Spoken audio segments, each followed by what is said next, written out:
Welcome to the 4205 cast.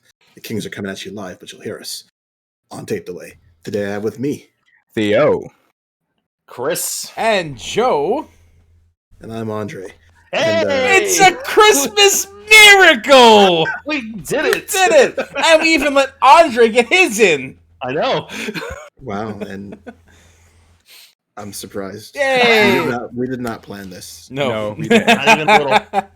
We Which is probably why it worked. my pants. Yeah. That's what we do best, Theo. That's what we do Yep. best. Absolutely. All I had to do was not open my goddamn mouth for a change, and it worked out. Oh, who would have known? Hey, unbelievable.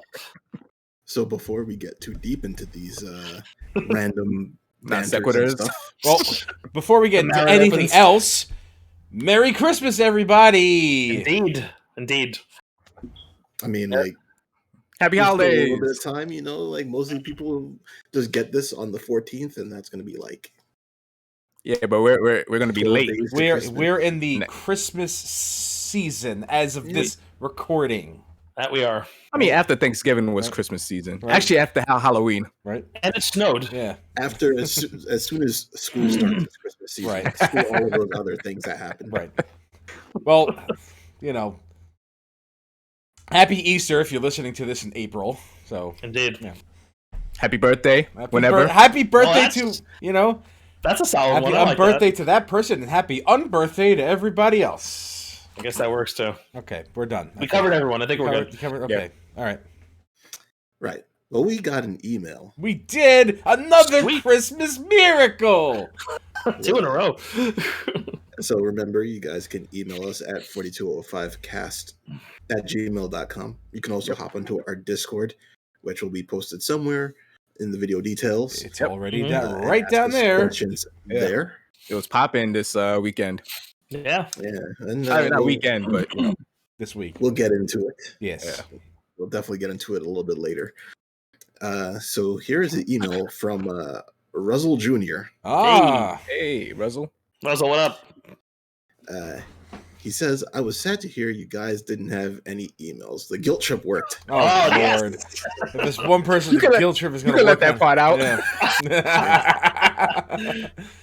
This is me saying I appreciate your podcast and what you guys do. Really appreciate Thanks, that, man. Appreciate the listen. Mm-hmm. When are you going to finish Final Fantasy IV, by the way? Damn. Are there any games you guys are looking forward to in 2021? Yes. Next email. That's a game. Is that an indie game? It must It be. has to be. Theo, Okay. how come you don't No, have it it's- on your radar? No, yes is I'm gonna look it up now. Theo, you do with the vinyl. Yes is prog rock, okay? Damn it. All right, guys. Oh, Jesus Spit Christ. it out. That's all Oh, he mine- has to his email. Oh, okay. That's short and simple. I love it. Mine is easy. Breath of the Wild 2. Mm. I mean, Right. Is that really coming out? They better. It, Well, likely. if it I doesn't, my figured you would've all right. said near For- replicant version 1.infinity numbers. nah. I mean, dot, dot, dot. I'm gonna get it, but I'm not. 1 point Data's command code from Brothers. I'm gonna get it, but I'm not like super anticipating it because I'm thinking it's gonna be a straight remake. But Dre put into my head that it's gonna be some off-brand shit. Like it's probably gonna be like a sequel, midquel, prequel Whatever. thing.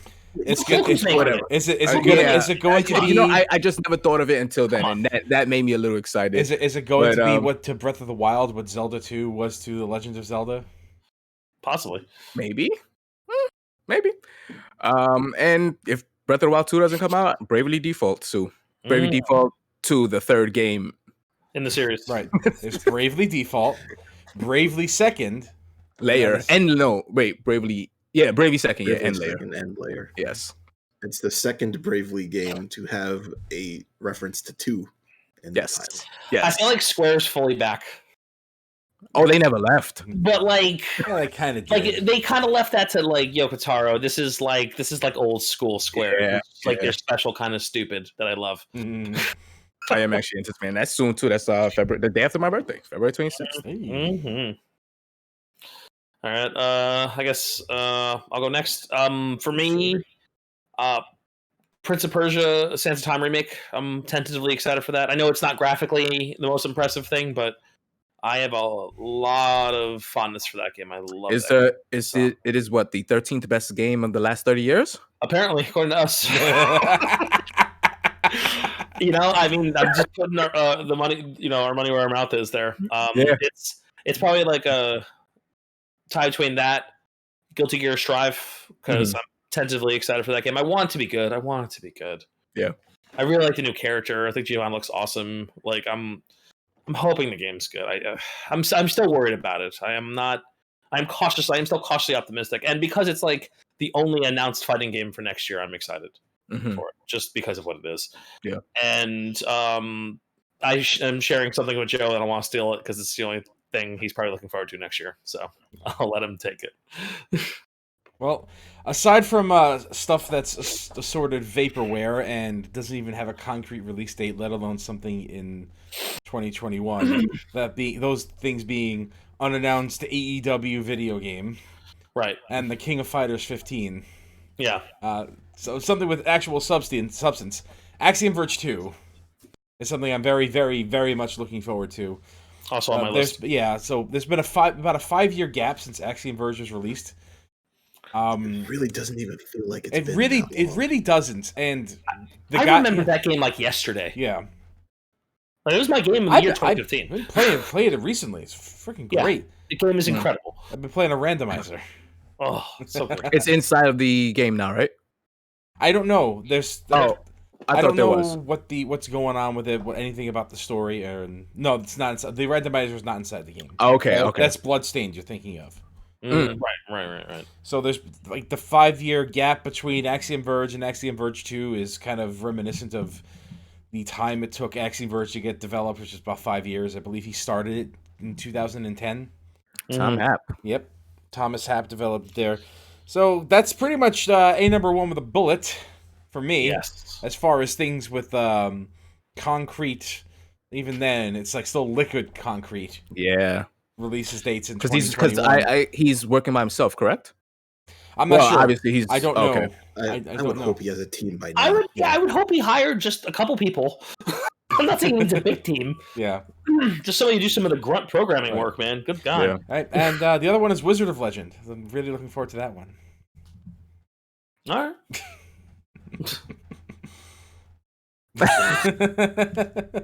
Game came out already. In case anybody missed the joke.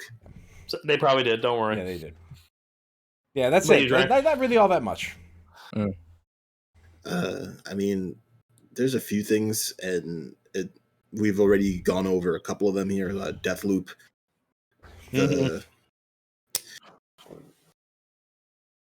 I just blanked out, but the game that Joe's Axiom Verge 2. Okay. Jesus Christ, I man. literally lost my brain for a second. That's what happens when you become a dad, folks. Yeah, we saw it leave your body. It floated away into it just landed in the Mario cereal box in China cabinet there. Bravely 2. The one thing that hasn't been said, Disgaea 6, because I'm a huge Disgaea fan, and I like seeing big numbers. And big stupid numbers. Big numbers that they showed in the trailer were so big that I just feel like I really need to play the game. That was their whole selling point. They're like, look how big the numbers get. They know what do you think of the aesthetic? It doesn't do anything for me either way. Like I've never really been big on the Disgaea look. I just like the game more than anything. Got it. Like I can maybe count on my hand how many characters I think are well designed in the game in the entire series.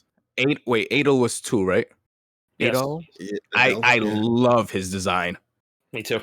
He's my favorite. He has a red tie, big red tie, big red hair, and he punches things. So of course I love him. I like the design of his sidekick character. What's her name? Rosalind. Yeah. It's two actually. Yeah, I like 2. Yeah, I like 2. I don't really think Adele works because the main character in Disgaea tends to have like blue hair. Yeah, gotta have blue hair. And he doesn't. No, he and does then they not. went with the next game with Mao, and he had white hair, and I'm just like, nah, are you guys not doing this blue hair thing? Guess not. But then the next 2 heroes right back on. Yeah, well, 4 was on Valvatorez. I love his design. Valvatorez is good. He's cool. Yep. Five is his design is cool too. Yeah, he's a little edgelordy, but it's like all right. They're all a little edgy. No, him. He's like you look at him, your eyes are like stop cutting my eyes. Well, it's a JRPG, so I expect my characters to be edgelords. Mm-hmm. This is what I have been taught. Edgelords are goofballs. 6 is that you must have an edgelord.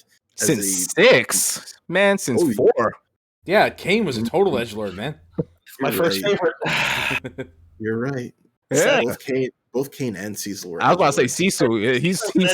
He's writing poetry as he's looking over that banister with Rosa comes in. He's like, what are you doing? Cecil was the poster child for JRPG self-loathing. Yeah, he is. Like he's the like I give for all this shit I give Squall. He learned everything from Cecil. I burned down a village today. Yep. I hated it. Did I do the right thing though? I'm not sure. I mean, I love Cecil. I love him so much. I love Cecil because I discovered Cecil when I was I'm stabbing the small child. I'm not sure if this is immoral or not. We murdered so many people today. So many people. Also, as a re-release, Scott Pilgrim is coming out in early January, and that's like a day one. That's a day one. And I'm getting it on multiple systems. Yeah, same here. I'm Streets of Raging it. I'm getting it on PC and I the Switch. must have it on PC because I don't know if it'll continue to be available. It's the best way to preserve it, right? Yeah. Yep. I swear to God. I'm gonna make backups of the backups of the game files. I swear to God. I might even buy it on GOG. There you go. Buy it on GOG if it's available. DRM proof. No, it's a Ubisoft game, so it's going to be Wow. Super whack. I think I own one game on that. Probably got it for free too. Probably.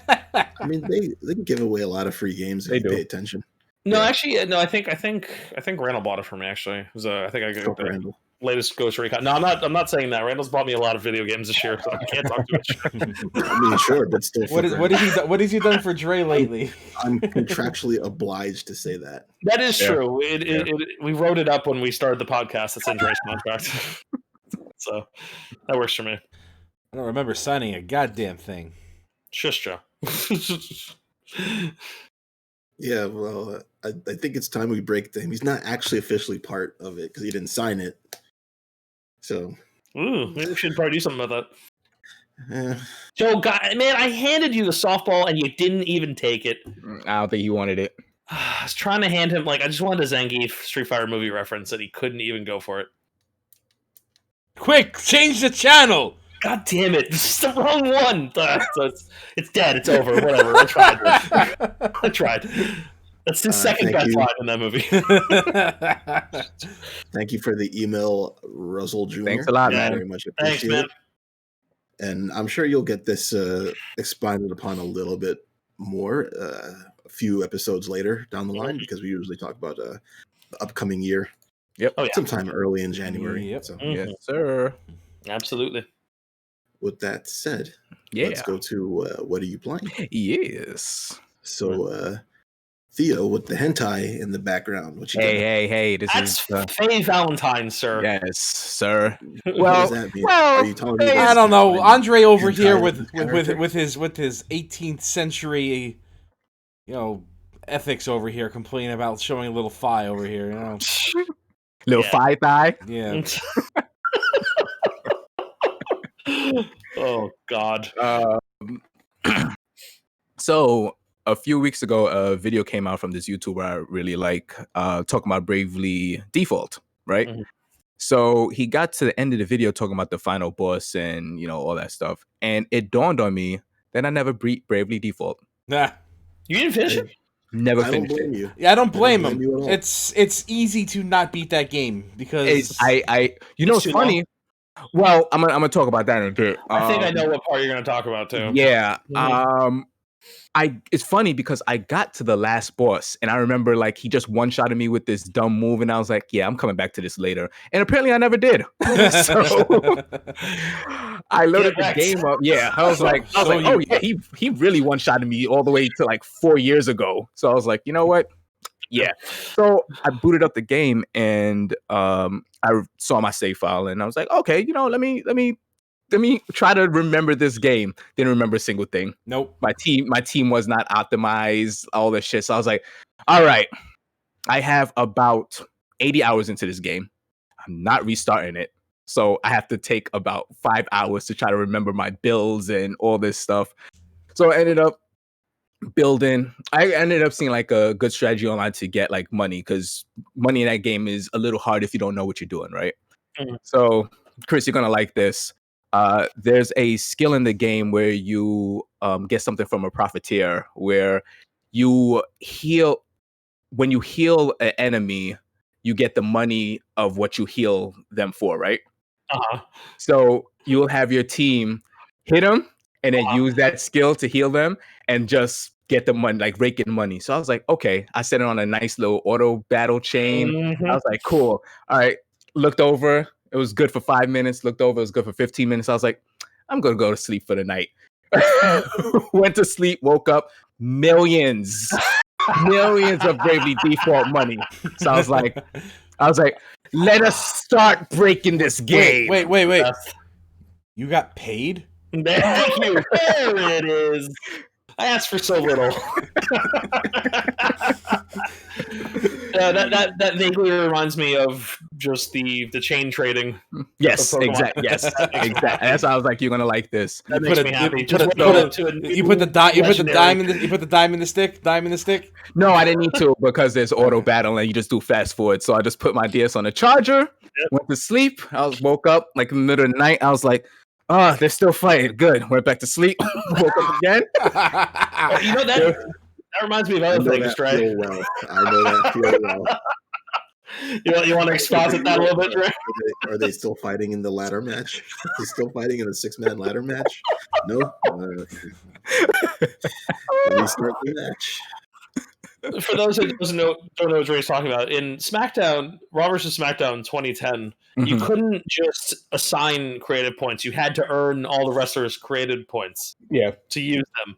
So Dre would put as many wrestlers as possible into a ladder match, and the longer the matches went on, the more XP they would get. Mm-hmm. So Dre would just go to sleep on the couch, have the ladder match run, wake up periodically, and restart the match. And also, he would sometimes change people's stats by accident while he was half asleep. Yeah, that was not the. I don't know about you guys, but there is nothing more like feel like you're just taking advantage of a system while you're sleeping and playing a video game. It is amazing. Wait till great. So good. Wait till I tell you my Yakuza story later. All right. So now I have all the money in this world, and I'm like, all right, cool. I'm gonna buy this thing called the growth egg, which we all play RPGs. The growth egg basically doubles everything, but it limits your money. Mm-hmm. I don't need money anymore, so whatever. Yes. So put the growth egg on my characters, went to the spot where you get a lot of Judge JP for job points, and pretty much just mastered all my jobs pretty much like in an hour or two. Finally built some really good strategies. There's a strategy where you have an Arcanist and a Black Mage where if you brave 4 times and you cast poison on your team, you get poison 2 BP. Yeah, there it is. And it's like classic. I just broke the game. That was easy. Fine. I just broke classic. My Tiz, the main character, I turned him into a swords master and a pirate, where you just do God, I've got the name of the skill, but you can attack like quadruple the damage. So you do that, but it costs a lot of MP. But the swords master have a skill where everything is called free lunch, where you just use free lunch and then you just blast away. So I don't even need my team to attack because he just has it just locked down. And finally got in the rhythm of my team, and I'm like, okay, cool. Let me go through this game now. Let me do all the stuff I didn't do before, because when I played. Okay, why I stopped before why I got burnt out is At chapter 5, I'm gonna kind of spoil Bravely. It's like a 6-year-old game. I think it's real. It's okay. Chapter 5. Spoilers for Bravely Default, just in Bravely case. Yes, in case you don't want to think. I'm gonna talk had about like 5 minutes or whatever. Yeah, something like that, maybe even shorter. But something happens where you finally awaken all the crystals because this is a Final Fantasy spinoff, so there's definitely crystals in it. You awaken all the crystals and you go into this pillar of light. The pillar of light is thought to bring peace to the world. Actually, you get thrown into an echo world where certain things are the same. Like 95% of the things are the same, but there's like little things here and there that aren't quite right. So you're going through this whole thing and like, okay, this is kind of interesting.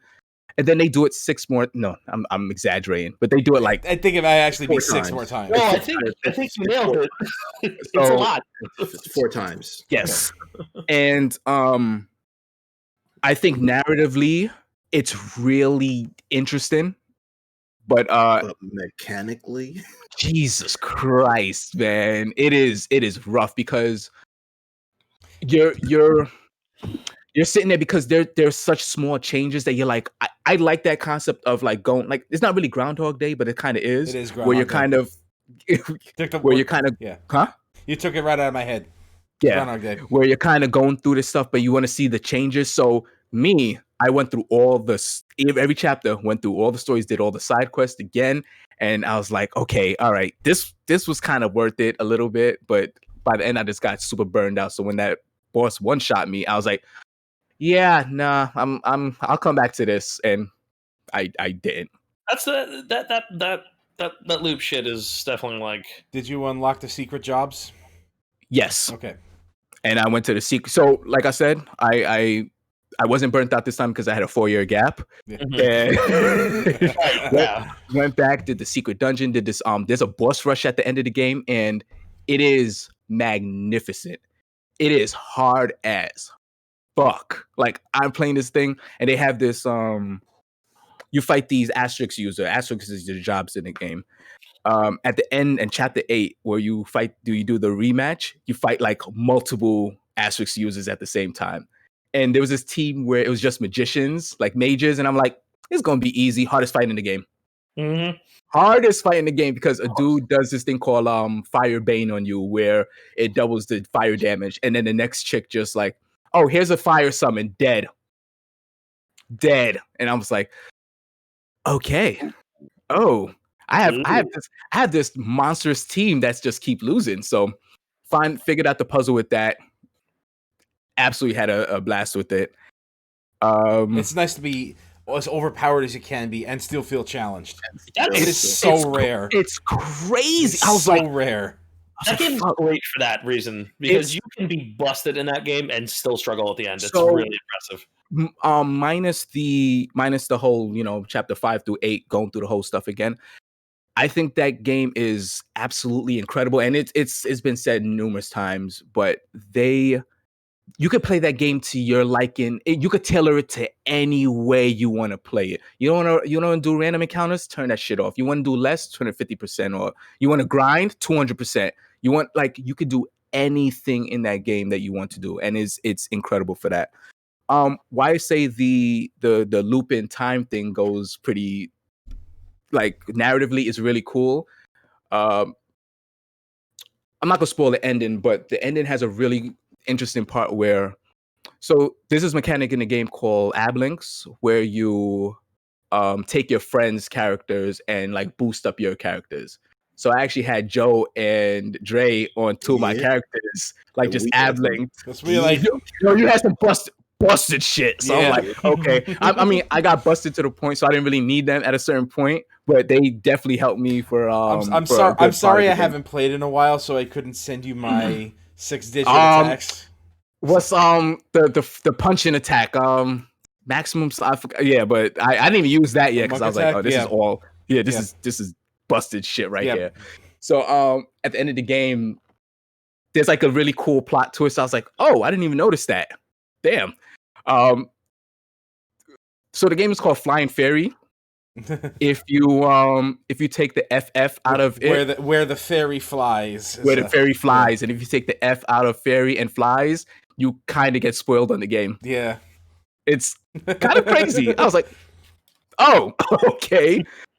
It was so at the there was, my one of my most highest voted of Reddit comments. What did you say? And my only gilded one is this picture of a butterfly with a number on its wing. I fell for this one before, not doing it again. So I just posted the spoiler line as the comment. That's good. And it's the only Reddit gold I ever got. That's real good. Yeah. Real good, because it's when they drop that bomb, you're like, huh. Like, oh. And that made you want to replay it just to see. I literally restarted the game and I was like, fuck, it is there the whole time. Holy shit. But at the final boss, the final boss is like destroying all these worlds because you bridge together the gap between all these like thousands of worlds. And I had Dre and Joe's character, like it went into their world and it's like, we can't let the final boss win. And it was like their actual characters. And I was like, all right, this is fucking hot. This is real hot. But yeah, 100 hours in, I finally beat Bravely Default 6 hours years later. What was your highest damage attack? Single attack or multiple attacks? Single attack. You know, the one where you Bravely. You know what? I barely used the Bravely second in that game. Oh, okay. I used it once for the boss that you throw elixir on it and he just dies. Oh. The Lich guy. So I beat the game and got the true ending, and the true ending is a little hype. It's on some like Marvel MCU shit. Yeah, it is. Where you're like, it's like, what? Like, yeah, what? And I never did play Bravely Second. So as soon as I beat Bravely Default, right to it, started a Bravely Second. Hey, yeah. It feels really weird being super powerful in one game and then being not in the next game. It's kind of one of the reasons I didn't play Bravely Second is because I'm like, I don't really feel like breaking another one. If it's even possible. Is it possible? I want to break another one, but it's just like, all right, I'm going to be weak for a long time. Yeah. For a long time. Because in Bravely Default, it kind of makes no sense to grind before... maybe before like chapter 4, I think is when you could really break that game open.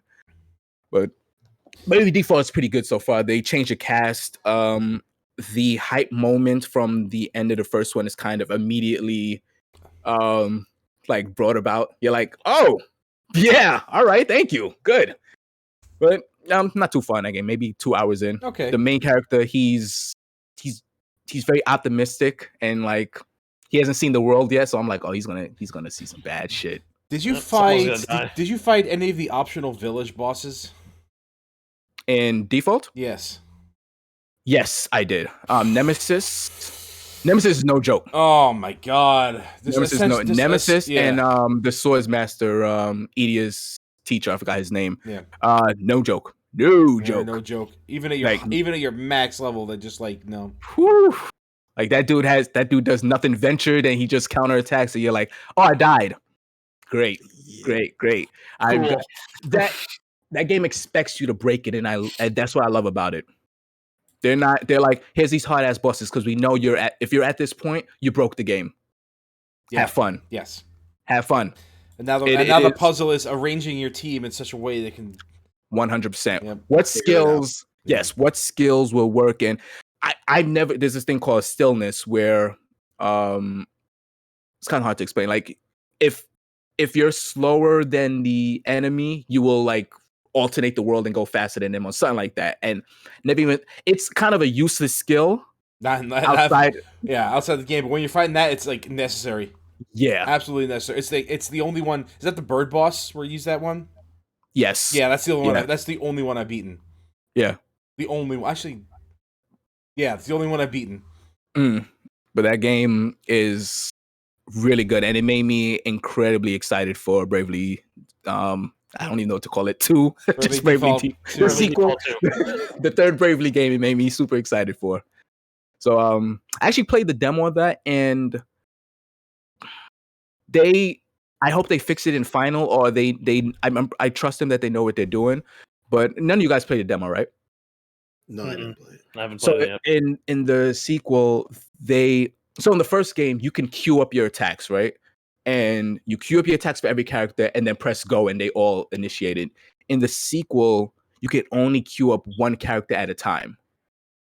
That's annoying. So it's very annoying. It makes a battle go very slow, and I don't know if that's a conscious decision that they made, which I'm sure they did, because they know their system. But I hope it's worth it for them doing that, because I played it and I was like, I don't like this at all. But yeah, finally beat Bravely Default. Nice. I'm also playing like this little indie game called Lo-Fi Ping Pong. That sounds like a Theo ass game if I've ever heard one. I watched a trailer, and it's literally the title. Like, it's just Lo-Fi Ping Pong. Is this Pong? It's Pong? Yeah. But it is, so it's lo-fi beats, right? Just like lo-fi beats, and you're just playing ping pong to it. And as I'm playing it, I was like, this is just an interactive metronome. I mean, why not? So I was like, shit. Like, the beat is going, and he's like, and I'm like, this is just a metronome on the side. Like, it's a metronome with extra steps. So the game is, you have you're on a vertical plane, a vertical table. Oh, there's more. Yeah. It's like it's actually pretty difficult. You have right, left, and center plane, basically. So you will press. I'm playing on the Switch. You'll press the Y button to go left, the B button to go center, and the A button to go right. So the person hits the ball and they throw it in that direction. So you have to go, and when the ball hits into like the square that's there, you time it to the beat and hit it back to them. Pretty simple, right? Right. They get to a point where like the beat go like, there's like a lo-fi beat where it's like kind of like bumping, and they just like do double balls. It's like, and I'm like, oh, okay, yeah. Have they started syncopating yet? No, they have not. But I've been playing it for maybe about like an hour or so. It's like nice, tranquil fun. It's lo-fi, so of course it is. Okay. Right. Yeah. But yeah, that's me this week. Did you study to it? I wish I actually there will be like a music player, and There better be. Yeah. And because the beats are actually pretty good. And yeah, I had it up for a good 20 minutes. I was like, yeah, I'm gonna study to this. It's all right. Yeah. But have to have those lo-fi hip hop beats that you can study to. Yep, with a girl that's just writing forever for 5 hours. Did you know that was the longest recorded YouTube video? Really? And the record got forcibly broken because the person had to actually stop the stream of it. Huh. What was the record? If you know. I actually don't even know it. Wow, I didn't know that. Huh. That's cool. That's it awesome. came up when it was like, oh, it went down, so that record is now set. Yeah, because every time I look at them, it's like, wait, are they always live? What's going on? That's a cool station, man. I love it. I switch. I do a lot of lo-fi beats too when I'm doing homework most of the time. Mm-hmm. Usually it's video game themed ones too. Yeah. Like Super Lo-Fi World. Fucking love that one. Oh, so good. Or the Zelda and Shell. Pokey and Chill is pretty good too. Pokey and Shell is amazing. Yeah, I listened to that one too. Yeah. Great stuff. Yeah, that's me. All right. Joe. Yeah, you'd think I'd be playing Cyberpunk, wouldn't you? The most anticipated. That did come out. The most anticipated PC game in the last what, 8 years? Since The Witcher 3, right? Yep. I'm not. I bought it, but I'm not. Because, man, there you go. Wow, look at that. Ooh, wow. Yeah. Yakuza Like a Dragon got me in so deep. Uh-oh. So deep. And I the mean, thing is, they took Yakuza and made it an RPG, of course. This was inevitable. I can't. I don't want to. I can't dive into another pool while I'm in the deep end of one. That's fair. That's really all there is to it. And I get that. I've been doing so much that I think I'm just completely over leveled from where I am in the story. Just completely over leveled. I've been doing every single side quest, every single mission, every single bonus thing, trying out every single job. I even streamed Mahjong. Of course you did. Because it's the easiest way to make money. I love that the story is you're homeless and have no money, but you can make money by doing mahjong and corporate takeovers. Yeah, I've done the corporate management stuff. It is boring. It is boring, but I did it. Because, yeah. But in the eyes of Yakuza. Yeah. I mean, sure, it looks goofy and there's like sprite stuff and it's like, yeah, you're making money, whatever, but okay. You don't make direct money from that. You make company money, and then after every shareholder meeting, they give you like a paycheck. Like real life. It just keeps going up and up and up, and you start actually making legitimately good money. Oh, okay. Not the millions and millions of yen I've made playing royal level mahjong against Millions and millions. Against horribly offensive cheaters. Oh yeah. They Really? cheat. The computer cheats at mahjong. They input read. No, they give themselves winning hands. They declare Ricci right off the bat, and then they draw their own winning tile for 7 pairs. I'm like, this never happens. This never happens, and this never happens that consistently. I have never seen so many self-draw victories in my life. I'm like, these motherfuckers are cheating. It's turn 3. You're declaring you're about to win, and you're pulling 7 pairs. Your starting hand was not that good. Maybe it was. No, well, they made it so that it's not very good. But whatever, I keep winning anyway. Anyway. They cheat. They cheat. They cheat. They cheat. I know how to not lose. That's what you gotta do. Yeah, that's an important skill. Yeah, know how to not lose. Let somebody else. Let somebody else take the fall. The problem is when they always self-draw. Like in mahjong, the person who loses the points is the one who discards the losing tile. But if you draw the winning tile yourself, the points come from everybody else. Okay. So if they keep self-drawing, I lose through no fault of my own. I keep losing points. Whatever. Yeah.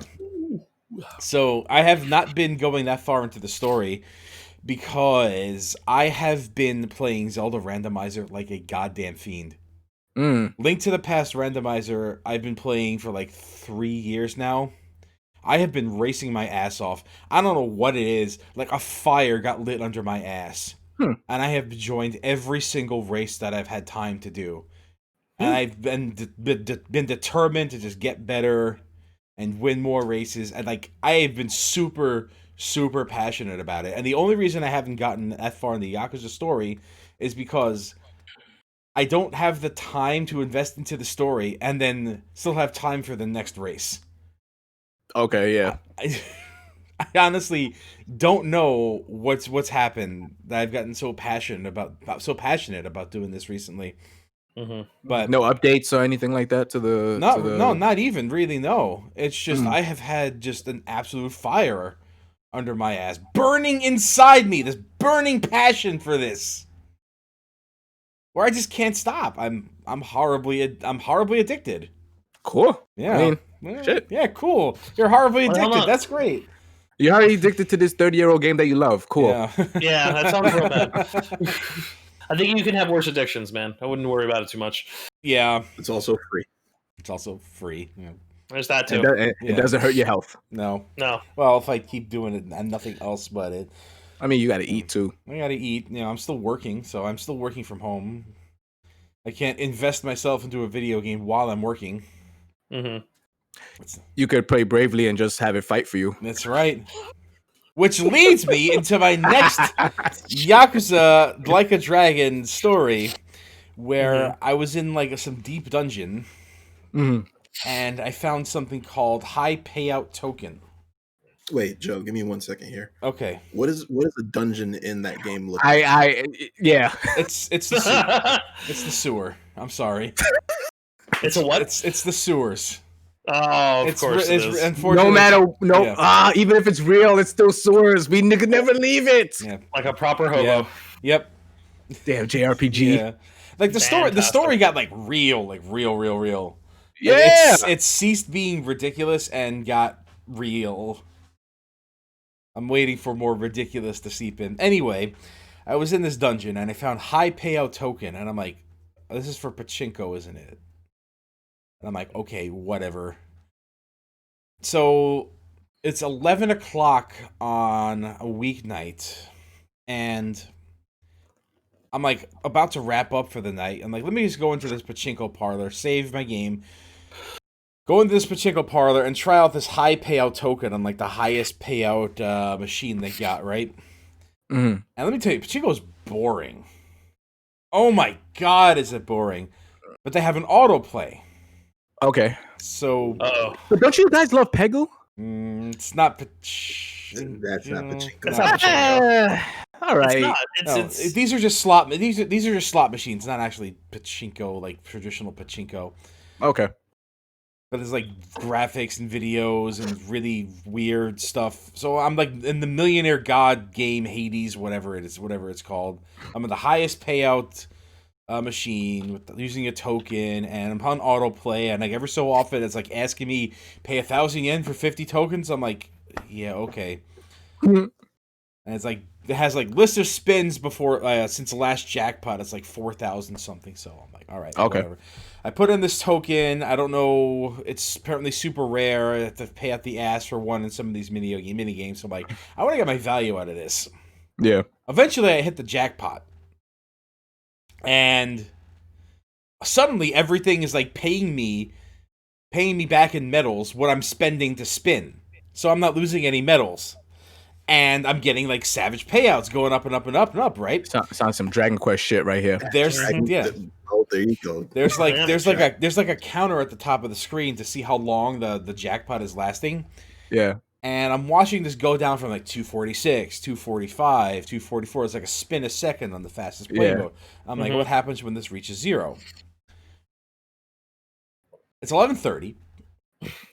It reaches 0.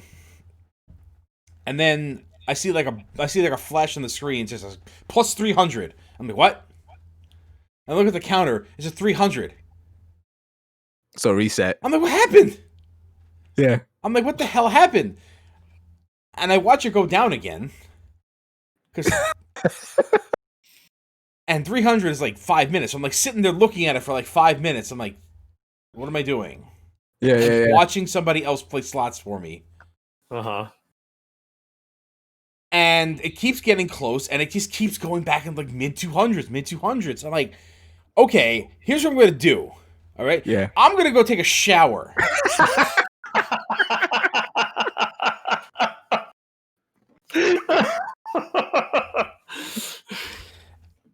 And I'm gonna give this like half an hour, 45 minutes, and then I'm gonna go to bed. Right? Yeah. You get out the shower. It's at 80. After 45 minutes, it's at 80. So from counting down. Counting down, yeah. Yeah. It's at 80. I'm like, what the fuck? So I leave it on for a while longer. Yeah. And finally it gets to 0. And then like some other mini game pops up. And I'm like fighting Cerberus or whatever. Like shit is flashing on the screen at me. And it's like plus 10, plus 30, plus 50, plus 100, plus 200, plus 300. And next thing I know, I'm at 700 more turns. Are you kidding me? For the jackpot. No, I'm not kidding. And I went to sleep. I'm not messing this up. And I went to sleep. Yeah.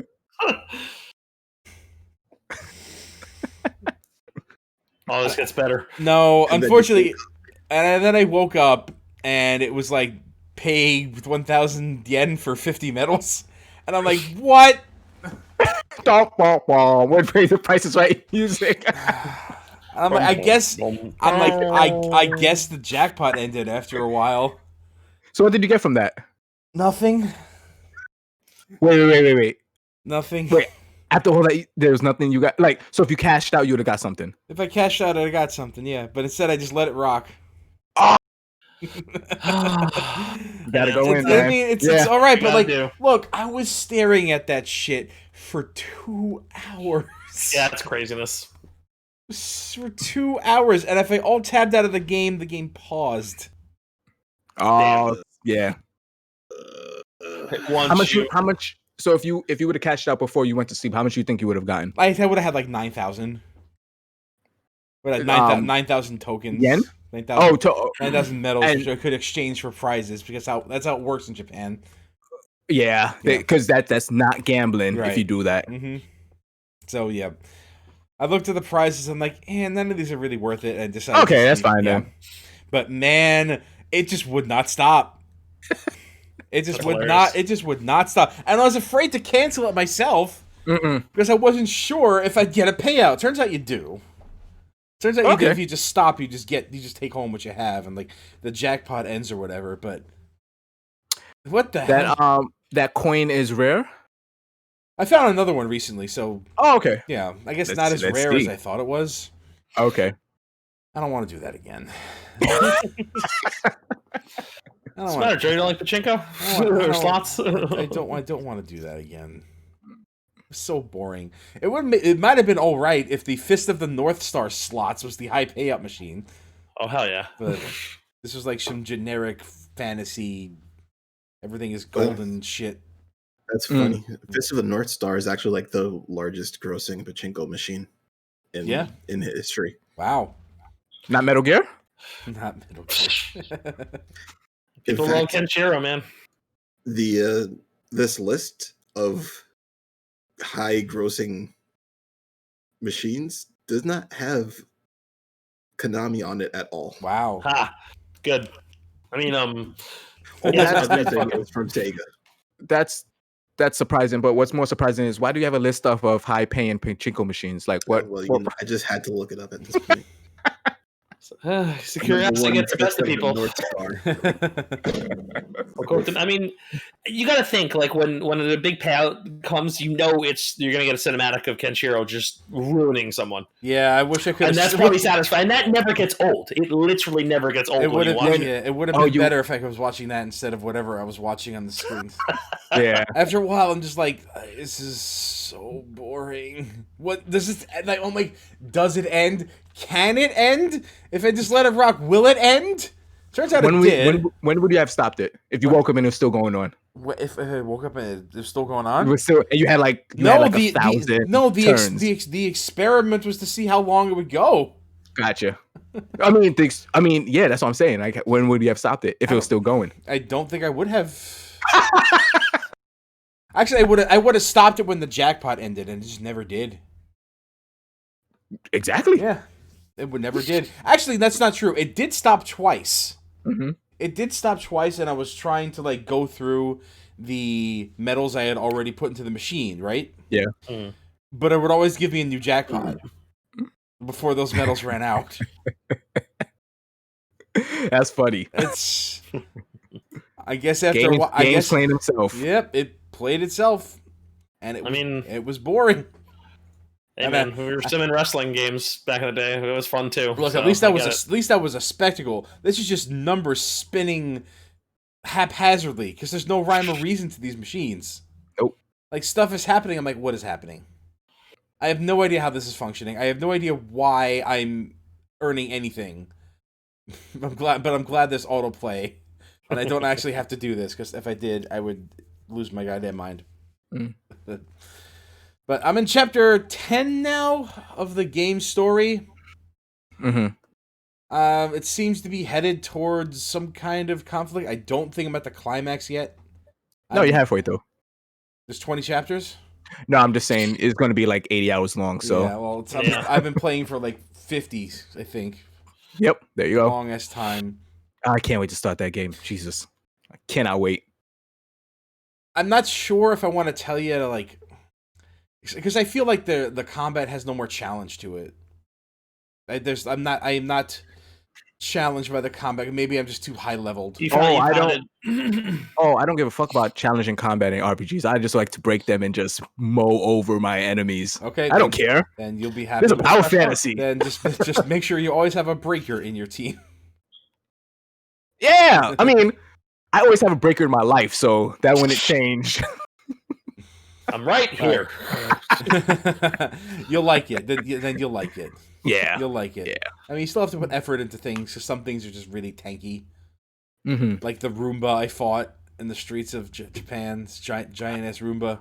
Doesn't even sound crazy. Nope. All the while, there's like some weird, like happy 8-bit music playing through the combat, and it's breathing fire and shit. It's ridiculous. I love it.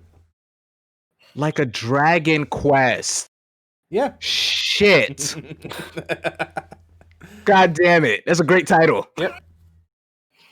I would have went with I can't believe it's not Dragon, but yeah.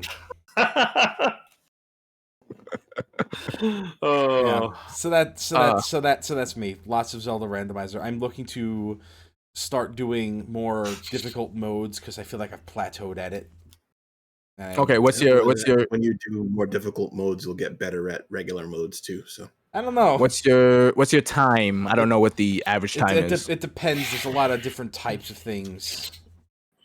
But it's hard to put down what an average time is because like you can play the exact same settings and your times will vary wildly. Yeah. Mm-mm. But I've been getting savagely unlucky lately, and I'm on like some kind of losing streak. At best, I get on like the win-loss seesaw, which is where I am now. Okay. But remember, you're playing on the ladder, and the ladder is trying to match you with people of similar skills. So I know you usually end up win-loss seesawing. Yeah, well, that's fine. That's fine. But my wins are not satisfying, and my losses are frustrating. And I want to get out of that. Mm. To be honest, that just kind of sounds like your normal thing. Yeah, Joe, you're the saltiest winner I've ever met. Well, I've won my last two via forfeit. Those are wins to me. Those are wins, but they don't feel earned. And I want to feel like you earned it because you did the thing that made the person forfeit. Well, yeah. True. Well, true. I don't know, man. When someone rage quits on me in a match, it's the most satisfying thing on the planet. Let me put it this way. I'm tired of losing all of my close races. Okay, that makes sense. I would like to win some of my close races. And I'll leave it at that's a little bit better. Because I don't want to go down this talking point any more than I have to. I really hope Nintendo doesn't find out about this game. Yeah, right. Number one, Pachinko Machine, Fist of the North Star with 18 billion. Number two, Neon Genesis Evangelion with 11, almost 12 billion. And number three, Aladdin. With NES Aladdin? Billion. Like NES Aladdin? Or like Will Smith Aladdin? It's like proper Aladdin. 40 Thieves Aladdin? Yep. Holy crap. Back in 1989. I have to see this. Yeah, right. Anyway, Chris, what you got? I mean, it's better than Neon Genesis Evangelion. No, it's not. Stop it. Well, okay, you're right. To be fair to Neon Genesis Evangelion, like each episode is like the best 1 minute and 30 seconds you'll ever watch. That opening is incredible. Yes. So good. Chris, what you got? Go I don't like the opening. All right. I think it's the most overrated anime opening possibly ever. All right, Chris. Which wrestler? Somebody mute him. Dre, go on. Which wrestler is it that has the finisher, the Cruel Angel's Thesis? Who named their first finisher, the Cruel Angel's Thesis? Was that Keighley? Sounds right. Like Keighley has a spirit bomb. Right. I'll have to look Jesus this up. Wrestling's great. Oh. It's getting nerd cringy now to me. No one has The kicked actual finisher was the Big Bang Catastrophe, so I don't know how they ended up using the Spirit Bomb as his. Well, it's still a Dragon Ball reference. Still a Dragon Ball reference. Yeah, still a Dragon Jesus Ball. Christ. Is the game you're talking about Aladdin Destiny EX? Chris. All right. Enough Pachinko. Jesus fucking Christ. Okay, so I platinumed Miles Morales because of course I did. Yeah. After I platinumed the game, they released the patch, that you can run the fidelity mode in 60. And ray tracing stuff. Yeah, so the ray tracing's on and it's running in 60. To compensate for that, they toned down the amount of civilians walking around. That's fine. You don't see them anyway. Yeah, so I was like, okay, then it's 2020. There shouldn't be that many people walking around anyway. Yeah, I kind of say it kind of makes it more realistic anyway. So, and I was just like, yeah, that game is so fucking beautiful. Jesus Christ. So I just like swung around with that after they released that. I was a little miffed because I'm like, God, why did they release this after I platinum the fucking game? Not like finished, they like platinum the goddamn thing, right? But whatever. It's fine. Keep making games better. The longer you wait, the better you are. Hey, you'll play it again somewhere down the line. I'm sure. I know I will. It was without a doubt in my mind. So I was playing. Huang came out. Huang Sung-yoon. He plays like a goddamn dream. Holy shit, he's fun. I'm super happy. Once I have more time to dedicate to him, I'm probably gonna jump back into Soul Calibur pretty heavily. Actually, because I really like Soul Calibur 6 a lot. Is this his first appearance in Soul Calibur 1? Oh no, sorry. Go on. So Huang has an interesting backstory to where like the character comes from. He was originally created as a means of he replaced Mitsurugi in Soul Edge, the arcade version in Korea. Because not many people will probably aware this at the time, and I'm pretty sure it's still like samurai imagery does not go over well in Korea. It is like a swastika being up, like for like Europe. It's like it's that kind of like level of offensive-ness. I had no idea. That's actually fascinating. Yeah. And Mitsurugi is not in Soul Calibur. Mitsurugi is not in Soul Calibur in Korea. You replace him with somebody. To this day? Arthur. To this day. To this day. So his original replacement was Huang. Huang has an identical playstyle to Mitsurugi, except he has a couple extra kick moves. And they took the character and they made him just an official character for the widespread release of the later versions of the game. And then he's another character in Soul Calibur. In the arcade release of Soul Calibur, Mitsurugi is replaced. He's essentially still wearing a samurai costume, but he has blonde hair and an eye patch. And his name is Arthur, and he's a pirate. And they like write a whole new story. Huang showed up in Soul Calibur 3, the arcade version, where like they added him and Li Long back into the game because there were popular characters from Soul Blade, and so Huang has not officially been in a Soul Calibur game since Soul Calibur 3. And that was the arcade version, which never got a console release. Because they released on console first, and then they released an arcade version, which was better. Because it was fixed, because the console version was kind of busted. And Huang is... I played through like one half of... He only has like 2 story chapters. I played through the first one, and he is like... He looks like a Bloodborne ninja. He's using talismans, but he still retains a lot of his fighting style from Soul Calibur. He essentially has...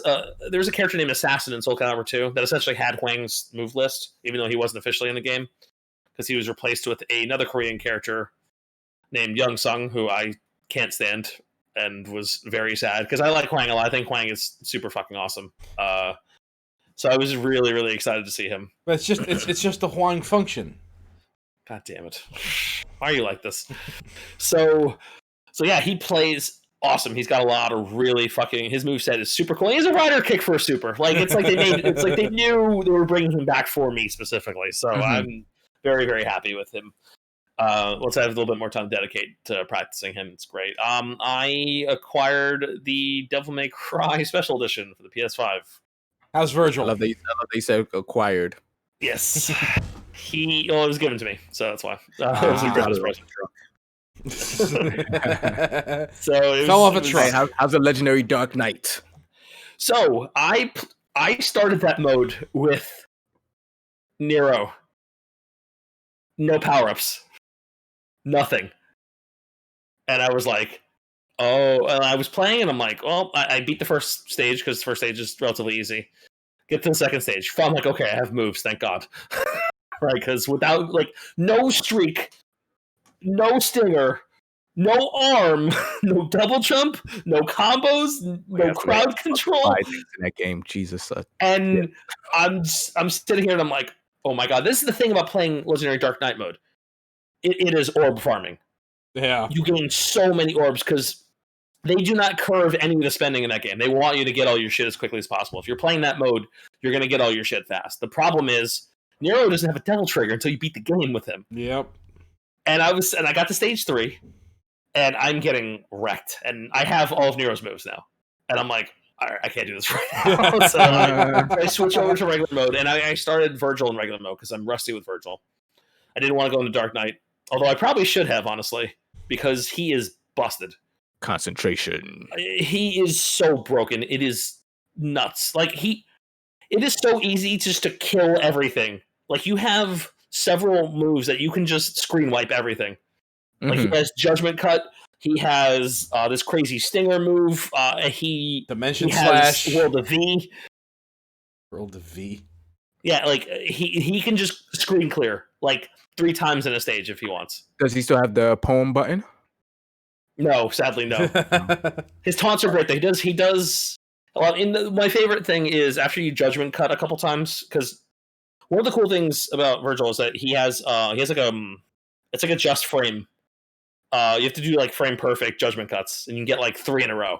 Where he'll do the boom, boom, boom, and you have to like tap it to get it down. I've got it down pretty well. It's not super hard, but the timing is strict. It's like a Max Act. It's got strict timing to it. Okay. So, but it's not crazy difficult. But like, it's just a little bit of practice, and you can get it. Summon swords are busted. Because of course they are. I'm motivated. He's so broken, dude. Like he's so everything good. he touches is busted.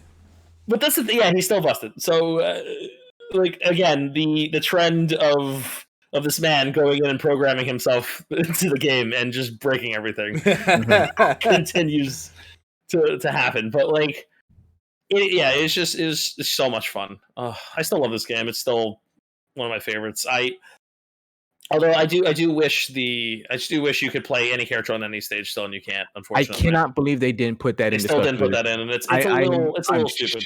Shocked. Like, so wait, does Virgil have his own set of stages, or does you just play as Virgil instead? You play through every stage as Virgil. There's no reason they can't restrict that. They can understand. Come on. I haven't beaten it yet. I'm on mission 18. You're at the end of the game. No, there's 20 missions. Well, yeah, I'm on the last. Do you fight Virgil with Virgil? No, you fight Dante twice. Oh, and there's stage 19 Dante fight, and then there's stage 20 Dante fight. Okay, I haven't gotten to those yet, but I'm with Royal Guard. Oh yeah, no, I heard. He says Royal Guard, and it's just you just stare at him. Don't hit him. Don't even look at him. He will one shot you. Yeah. That's what Royal Guard does. Royal Guard is actually really good. No, it's incredible. Like it's pretty damn good in that game, at least. Oh, it's incredibly good in that game. It's probably the best style in the game. But I'm concurrently. I'm essentially playing through with the regular crew and playing through with Virgil at the same time on the normal difficulty, just so I can unlock all the moves. Once I do that, I'm gonna do Legendary Dark Knight Sparta with everybody, because then I'll have access to all of Nero's moves. And Nero does need them because crowd control Nero is rough, especially if you don't have a slam. If you don't have the buster all the time, it is really, really rough. Like once you get the streak, it becomes easier. And if you have good max act timing, you're usually pretty okay. But like when you're I haven't even looked at a room where you're gonna have 3 or 6 of the fucking invisible lizards coming at you. Whew. So I'm like, I'm gonna wait till I can have access to all the powers here, because it just seems a little torturous, and I am enjoying. I will not feel bad. I don't feel bad about that personally. So, well, you beat the game on every mode before, so I didn't beat Hell or Hell in the last version. I got that's close. That's one shot, right? One Both shot. ways? Yes. One shot. No. One shot to you die. Okay. What's the one shot to both? To both. That's Heaven or Hell. Heaven and Hell. Okay, Hell. That's Hell. easy. You just shoot everything. That is super easy. That mode. You just literally run around. You just shoot things, and everything dies.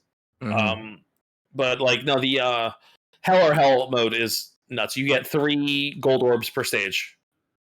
So you get 3 hits technically, but like one hit and you're KO'd. I didn't. What did I get to? I think I got to stage 12 or 13. Okay. Yeah, that was really hard. It was fun. I was having fun because I played the shit out of that game at that point. So, and I will beat Bloody Palace at some point. That is going to happen. I look forward to that. So yeah, DMC 5 Special Edition. That game is fucking stunning. Oh, this is like the ray tracing shit, right? Dude, like I just like in the second stage, I ran forward with Nero, and like you're just like running through the city. You like look down, and you could just see your entire full reflection and all the buildings like in the puddle that you're staring at. It is bananas. Yeah. it's like Miles' spider is so reflective you could just see the entire street in the spider sometimes. Yeah, that's silly. Like it's nuts. It's fucking crazy.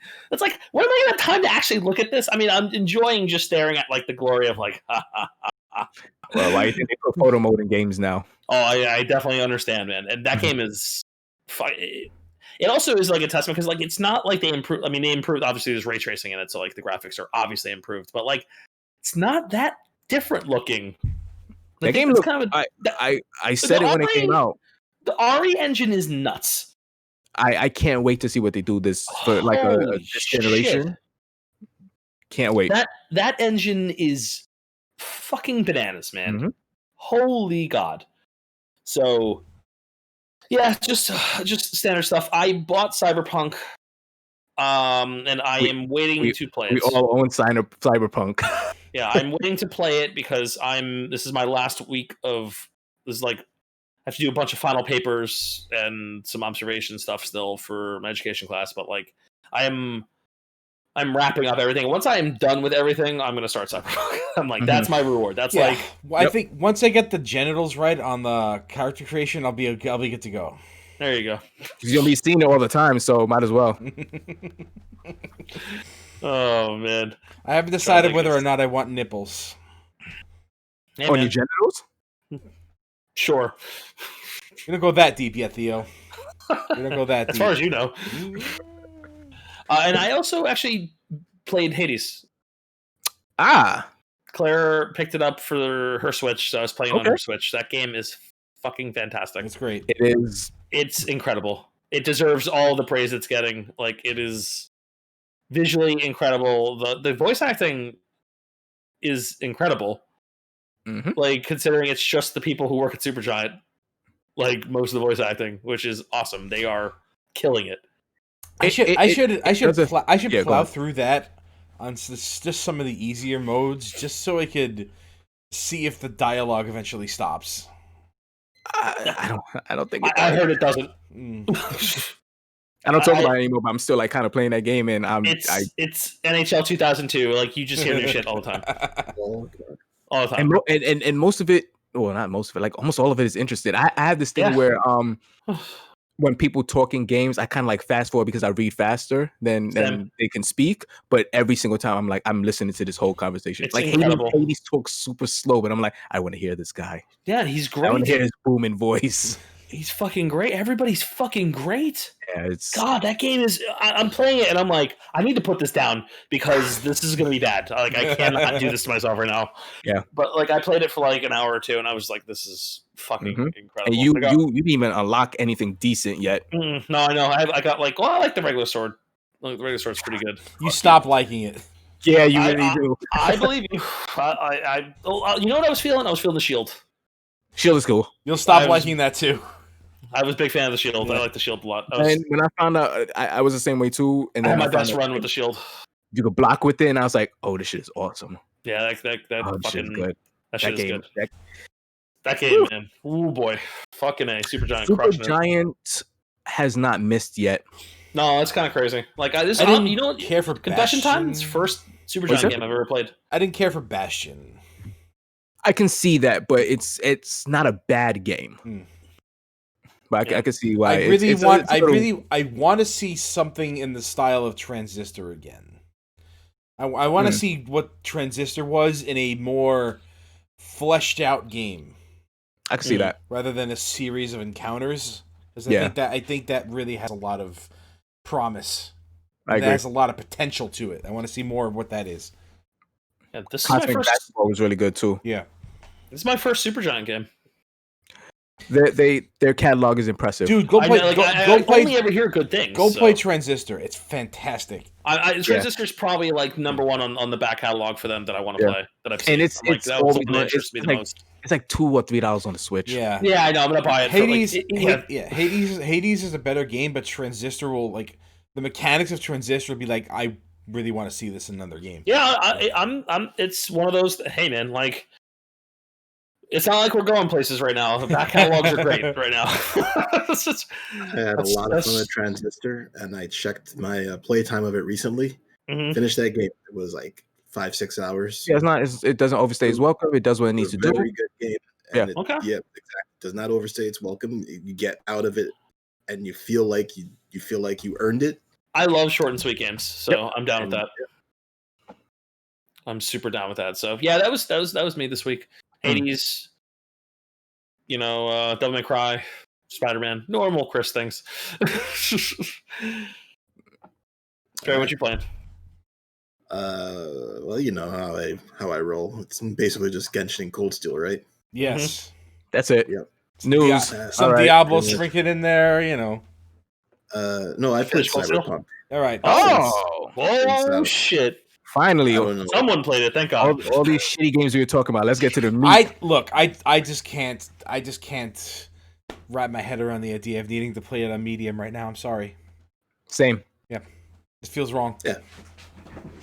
Well, I don't have to play it on medium, so I have a 1080. I play relatively close to high. You're on a TI base 1080. Just a 1080. Okay. I have a TI. TI, yo, that card is really. You have a still 980 really Ti. Hmm? I thought you had a 980. No, homie. Tim got a 3090. Oh, okay. Yeah, word. so he gave me his own video all card. right. I have an upgrade. I got an upgrade.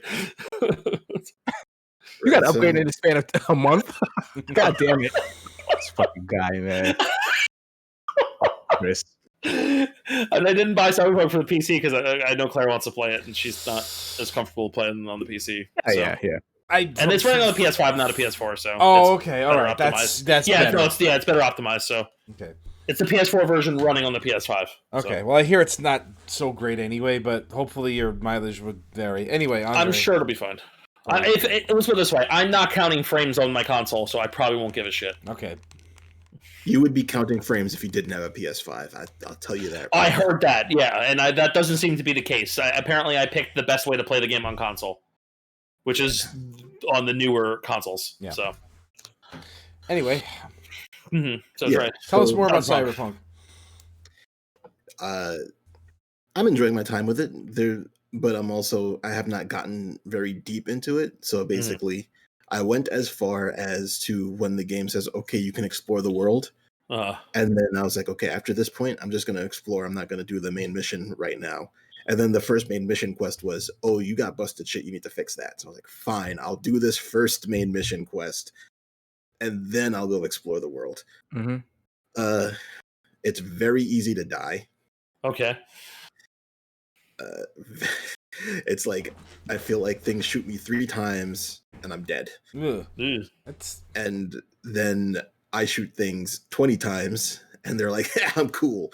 So I don't know if I've explored too far out from where I should go or anything, but for the most part, it just, since that is how I've decided that I'm doing things, I have to be more stealthy and hit and run or use long range stuff. The AI is not very good at handling long range stuff. Never has been, probably never will be. Yeah, so you can snipe a lot of things without much issue. But if you're not getting your headshots with your sniper rifle, it does pitiful damage. Like you body shot somebody and it's like 20 damage. You headshot somebody, it's like 252 damage. That's the way it works. Oh, okay. Right. So, I mean, thus far, I'm still really early. Level 3, my character's level 3. Enemies are very bullet spongy, which is generally the issue with RPGs and gun games. And Masquerade, yeah. Don't know if that's getting better or not, because like I said, I'm level 3. I don't have good stuff. But, we'll say that my closest comparison would be The Division. And enemies in that were extremely bullet spongy that they had to patch the game to be like, okay, we kind of overtuned them. And now it feels pretty good. That's good. And this is CDPR.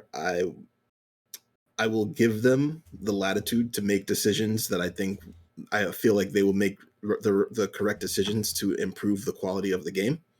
In terms of if enemies are too bullet spongy, I believe that they would make the right choice to make them less bullet spongy. So I'm not sweating on it right now. I guess the biggest thing that people have been going on about are the bugs, and I have not had any bugs that have broken the game for me at any point. I've not had to restart because of a bug. I've not lost any progress because of the bug or anything like that. I have had a couple of visual bugs. One of them was not the game's fault, as far as I am aware. I was able to, basically, the best way to describe it is when looking at trees, everything is transparent. So if there are trees in the world, no matter where they are, if they are drawn, you could see them. So you could say be all the way on top of a building, and you could look down through the floor and see the trees at the ground level. Okay. But that was apparently a driver issue. I had not updated my video card driver since September. I updated it. I have not seen it since. Yeah. I don't generally update my video card drivers unless I get a new game. Yeah, you got a new game. A new game. I got the new game. Play it. And then I was like, oh, something is wrong. And I looked it up, and they're like, update your drivers. I'm like, okay, fine, I'll update my drivers. Yeah. That's when I usually do it. I don't like updating drivers unless, like, I will update my video card driver when I have a reason to update it. Yeah, when it comes to drivers, if it ain't broke, don't fix it. Yeah, but it's always broke when a new big game comes out, so you gotta always fix it. Well, then it becomes broke, and then you fix it. Yeah, it took me maybe like an hour worth of time to identify the problem and then fix it. So it's not like I played the game for 20 hours and then realized, oh, I need to update my drivers. The only other bug that I ran into was certain parts of the body of your main character clip through your clothes. And that is generally fixed by unequipping and re-equipping the item. Okay. And it's a first-person game, so you never see it. Never see it anyway. But like nobody goes up to you, it's like, hey, nice cock. No, you can actually just be entirely naked and nobody will say anything. Was it Spartacus? Jupiter's cock. How's the RPG in it? The story is pretty good from what I've played. There's not, like I said, I'm not that deep, so I can't really make like a major judgment on it. But I have played a lot of random side missions based off of just wandering around, and the acting is so far on point. I have not run into Keanu, who apparently people had an issue with it, but I mean, like, it's Keanu Reeves. Like, he's not exactly the greatest actor on the planet. He's not Master Thespian. Yeah, he never was. And Lord knows there was a few movies where he tried. Yeah. Well, we're not going to talk about his English accent in Dracula. Yeah. Was he in like some like Pride and Prejudice movie? What was the name of that? Pride and Prejudice? Was he in Was it Pride and Prejudice? Yes, I think. Okay. So, of note, all right, well, I play female shepherd when I play as it, because I'm like, how do I not play as this voice actress? Jennifer Hale, come on, you're femme shep forever. Like, come on, fuck out of here. So I went into this and I had no idea who the actress for female V is, and then I play it, and I'm like, I recognize that voice, but I couldn't quite place it, and apparently it's the voice actor for Makoto from Persona 5. Nice. And I'm like, oh, she's like my favorite in that game. She's great, yeah. But she sounds like older because obviously Makoto is a teenager. She sounds older, and I'm like, it's like slightly off. And I'm looking up her IMDb. She played Rufus Shinra. What? Really? Huh. Yeah, and I was like, what? she Peter Pan the fuck out of that. Hey man, why not? I did not recognize Rufus Shinra as having a feminine sound. Not even a little bit. Not even a little. He's a pretty boy, but hey, why not? Sure. That's kind of cool. That's really cool. Yeah, she has a rap sheet, a very, very long list of stuff. She's very experienced. So What's her name? I don't want to mispronounce her name. Cherami, maybe Cherami Lay or Cherami. I'm not sure. I've just figured as long as we're shouting out her accomplishments, looks like Cherami Lay. Yeah, but she's in a lot of things. Sword Art Online, Fairy Tale, obviously Persona 5. Mm-hmm. She's in Black Butler. Yeah, a lot of things. High Score Girl. Oh, word! I haven't actually watched that in English. I watched all of it in Japanese. That show is amazing. Ruby. She was in Ruby. Oh, okay. Oh, okay. I thought she was Ruby. No, in Ruby. Okay. So a lot of things. So I think they picked a pretty good one. She sounds very good in the part, from what I've heard. Yeah, I've heard between the two. Yeah, male. Yeah, I've heard between the two. Just like Mass Effect. I will always go female over male in any game where I could choose. Yeah, most of the time, me too. I don't know what it is. I don't know. The voice actresses are usually just better. Yeah. It fixes one of my biggest gripes about the original Deus Ex. There is a map. Oh, look at that. Mini map and a full map. So can't turn it off. Lost. Yeah, whatever. You can do whatever you want. Well, getting lost in Deus Ex is part of what makes it really, really, really good. But I don't like to be lost. I like to know where I'm. The fact that I was still discovering things 20 years after that game's release. I mean, having a map and not having a map doesn't stop you from discovering things.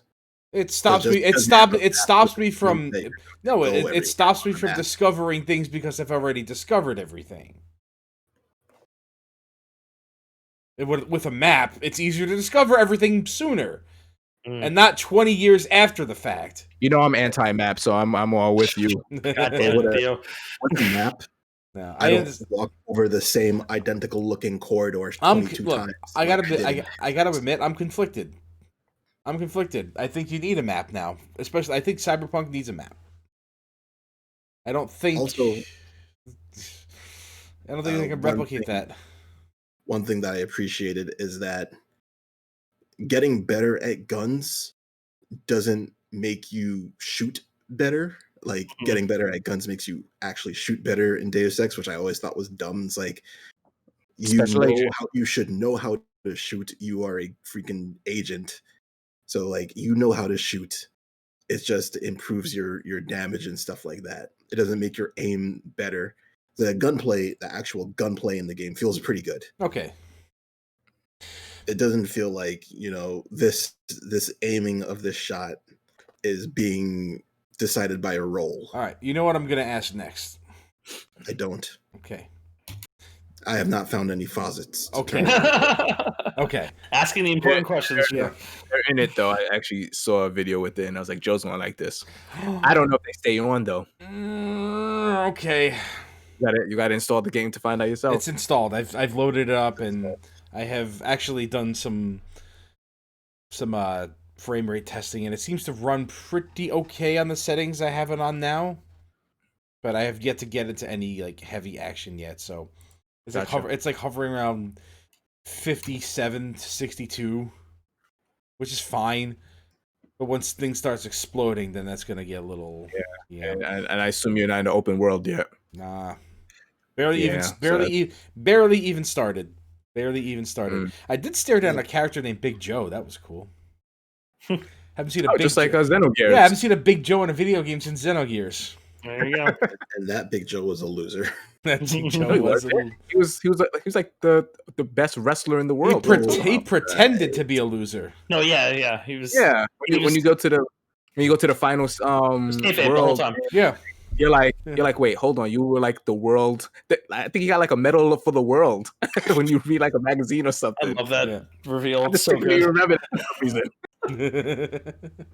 Oh, Xenogears. Yeah, so like I'm a little hesitant to load this up because I don't want to be disappointed by my performance.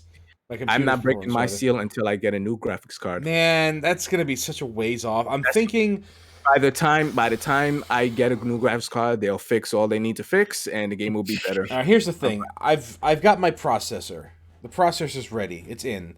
I got a 5800X. Oh, I thought you was gonna get a new motherboard. I need one of those too. Wait, hold on. So you put the processor in? No. Oh, I was like, what are you doing? No. I haven't installed anything yet. I don't have any new parts, but I can go ahead with the new build now, and then just put in the new video card later. Okay. Because That's all I'm waiting for. Yeah. I actually went to a Micro Center the other day, and I was like, let me see if I could score a 3060 or something like that. And I asked the guy, I was like, hey, you got 3060? He just looked at me. He's like, really? And I was like, yeah, you're right. Yeah, I did the same thing a couple of times. Like I walked in because I was looking for. My brother told me there was they had just received a shipment of processors, and I said, "Hey, you got a new shipment in today?" Yeah, it's like we got 4 of them. There was a line of 40 people out the door this morning. Fuck. The guy said, because he was like, man, you can't come in, because I went there like about 3 p.m. He's like, you can't come in here 3 p.m. expecting a 3060. There's dudes waiting out there every single morning for the off chance to buy a new thing. I was like, scraps that are coming in, yeah. They deserve it more than me because I don't have that willpower. Or that time, frankly. It's more about having the time, really. Even if I had it, I wouldn't do that.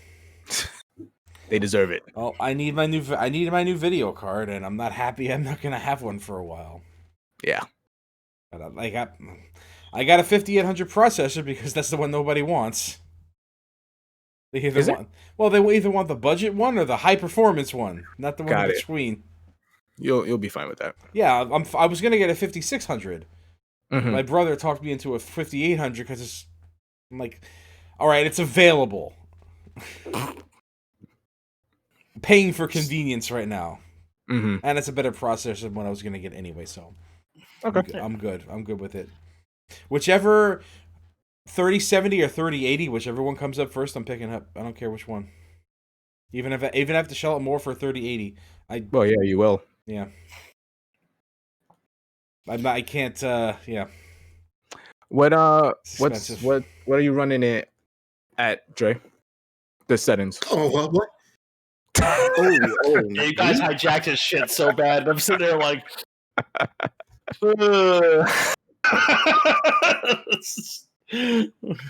my bad. PC God shit. Damn. Put your PC dicks away. They both suck right now. Just fucking shut up. Cyberpunk. Shut up. We're trying over here. We're struggling. Let us vent. Jesus I know, I'm sorry. Christ. Look, hey man, mine's a pity machine. I'm not talking shit. Pity 1080 Ti. You could have just went with hand-me-downs. Anyway. Go ahead, Dre. Yeah, so I'm running it almost near high settings on almost every category. Okay. I think I turned down the shadows to medium and the volumetric fog to medium. And then anything that I turned off is not because of performance, but because like I did not like it. Like what'd you turn off? Lens flare, screen grain, chromatic. I can never say that word. Chromatic aberration. Yeah, or whatever. I always hate that most of the time. Motion blur. Motion blur goes right off every time. Depth of field, which is, I don't mind depth of field, but I generally just kind of like having a crystal clear view when I look into the distance in games. So like I like the effect, but I usually turn it off because I prefer it to not be on when I like I'm when just the strength of it. Like, I could turn this lower or something like that. Like when I want to take a picture or something in the game, I'll turn it on. But when I'm actually playing the game, I just want to see everything like crystal clear. The lens flare, which is something I usually keep on in most games, I turned off in this because there are a lot of red lights, and these red lights lens flare off of your eyes, which for whatever reason I'm guessing are fake because you're a cyberbot or something. Oh, your character's eyes. I thought you meant your eyes. Sorry. Yeah, character's eyes. But I mean, like, it is your eyes. It's a first-person game. So, like, there's, like, these random, like, bursts of, like, red circles all over the screen. I'm just like, I had it on for about 4 minutes. I'm like, I can't do this. This looks bad. There was a I read something about there being like an epilepsy warning. Oh yeah. Or yeah. So Oh, I at mean, least they added it because there Yeah. wasn't. so I'm Oh, okay. disclaimer: I don't have epilepsy. I don't know what it would take to trigger anything for epileptic issues. I don't think that I've seen any flashing lights in this that have been worse than flashing lights that I've seen in any other game. Mm. And most think they games have patched it. epilepsy warning. Yeah, Yeah, they do. If I think they patched it out since then, like maybe like a day or two. Well, came out I recently, did but- see that they patched it out, but I mean, like I played it on day one. I don't know what it was that would have done it. Did you go into a rig yet? Because I think that's when you meet a character and you go into like I Or took is that- to the R rig. Is that Yeah. when is that when Porygon shows up? the brain Yes. dance. When you do the brain dancing sequence is what I heard. I've Mhm. seen it. okay. Mhm. I did not see it on my own computer, but I've like watched it. And like I said, I don't really think that there was anything there that I hadn't seen in any other game or worse than any other game. So like sure, almost every game has an epilepsy and seizure warning when you start it anyway. Mhm. So it should have that, It does. and it didn't. It does now, but it Yeah, didn't. it didn't day one. Didn't day one for some reason. But whatever. They put it in. It should have been in. They put it in. It took them like an extra day to put it in. I'm hoping Didn't some nobody jour- really got jacked up by it. Oh, no, there was a journalist who got actually who had a seizure Really? because of yeah. I forget Wow. from which site, but yeah, Shit. yeah, Okay. not good. so you're liking it so far? That's good. Yeah, I like it. I was hoping, like I said, when they were announcing that it was coming out on whichever day it was supposed to come out earlier this year, that I felt like I really wanted this to be my Deus Ex, Mm, or what Deus Ex was for Joe. right. It was, as much as I wanted to enjoy that game, there were just a lot of things that I could not personally get past that made it just not enjoyable for me. Mhm. And if this game manages to nail those things, then I believe that, I would have that experience out of this game, Mhm. which is, I hope you get that. I honestly do. Yeah, I mean, I hope everybody gets that. At some point, yeah. Well, You know, you seriously. you say that until you chase that dragon for 20 years, Chris. Dude, I stopped having that hope of like, well, am I gonna love this game as much as I loved my favorite game Right. of all time? that's I that's don't- not. I don't have that realistic, expectation. Yeah, I don't have that expectation for movies. I watched Spider-Verse and I'm like, well, that's it. It's never getting better for me. That movie's perfect. This is in so many ways. And I kind of have that feeling of like, did this just ruin superhero movies for me? It might have. Endgame kind Right. of did that for me, but Yeah, like, I mean, and it's just one of those things where it's like, I've just tried to temper my expectations a little bit. well, when it listen, comes to things, so. you've been doing it for 20 years. Eventually, you want something to be at least comparable. Hey, man, Mm. like, Third Strike's still my favorite thing ever. Yeah, I don't love any fighting game as much as I love that game. there you go. And You already know. yeah, but like, this is the thing. I guess maybe my desire. I don't want anything else. Maybe it's like I'll always have that, and I think I'm exists. okay with that. It exists, and I think I will always have it. So and I can always go back and get that enjoyment out of it. Sure, I don't but know. you want new It's a little bit different, experience. obviously. You want new experience to be comparable because you don't want to feel like. Sometimes you want to feel like be getting old is not such a drag all the time.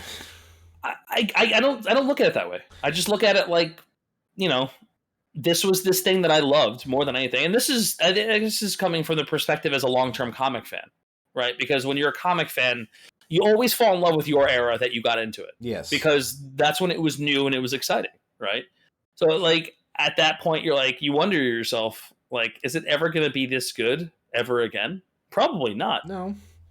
Because you just get older. I mean, you Yeah. just learn to enjoy newer things when it comes to that sort of thing. So Like, you do and you don't, and there are times when you fall into that existential ennui that you just really pine for those times, and you want something that makes you feel a little bit like that again. That's what I'm saying. I guess for me, it's coming other things. Okay. It's coming like just literally doing different things. Like photography. Like didn't know I'd love it the way I did. Okay. And it's part of me forever now. That's good. Not everybody So. Not everybody has that experience. No, of course not. And I'm just saying, like, I think that's always been like my thing when it comes to video games, though, where it's like I've always had a specific expectation of them now, because maybe my love of them, not that my love of them peaked early, but it evolves. Exactly. When's the last things time are different, and that's fun. When's the last time some asshole in a Santa hat said existential ennui? By the way, Joe, you might be the first, at least the second. The world is a big place, man. Yeah. See, look up existential ennui and see if it's been ever written. Yeah. I mean, I felt real good playing Streets of Rage 4 this year. That was a big one for me. Yeah. Joe, 2 years ago, you was playing Crosscode. You couldn't shut up about that game. That's You true. know what? You're right. I still can't talk about that game because it's great. Yeah. I thought RPGs peaked at the PlayStation, and I still think that, honestly. But I played Dragon Quest 11, and I was like, oh, never mind. they still really make good RPGs. Like it's Yeah. I mean, it's few and far between, but it still happens from time to time. Yeah. I mean, yeah, like during the PlayStation era, there was just so many people making so many games that it was almost impossible that there wouldn't be A+ games that you would just accidentally run into. But You there were also couldn't play them all. F- games that were there. Oh God, yeah. Games take too long to make now. That's the problem. That's a big part of it. You know what it is too? I feel like I compare the PlayStation era of video games to like it's like the 80s and 90s OVA era of anime, where like you know what I'm talking about, Theo. When you watch like anime from a specific point, like we'll say like around the Akira time, or you watch like Demon City Shinjuku, or any like of those real like Ninja Scroll, exactly, all those real fucking wild. Some of them are like obviously hyper violent, but like there is a creative like there's a heart to it. them. Yeah, and I think like I think of like the PlayStation era, especially when it comes to RPGs, like is kind of similar in that, where they were really starting to like video games wasn't a business as it was. I mean it was, but it wasn't. It was a business, but it wasn't like now. It's like it was. I'd argue that it was more art then than it is now. There was room to experiment because people were doing it for art. Yeah. Mm-hmm. And then it sort of became a business, and it's weird seeing that art become business. It always happens.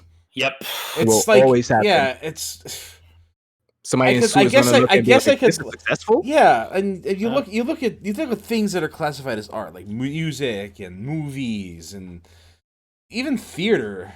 Mm-hmm. Like there's big business behind it, and there's like high production stuff where it's just like we're putting this out there to make a big buck, and there's like you have your indie films which are like done for the love of the art.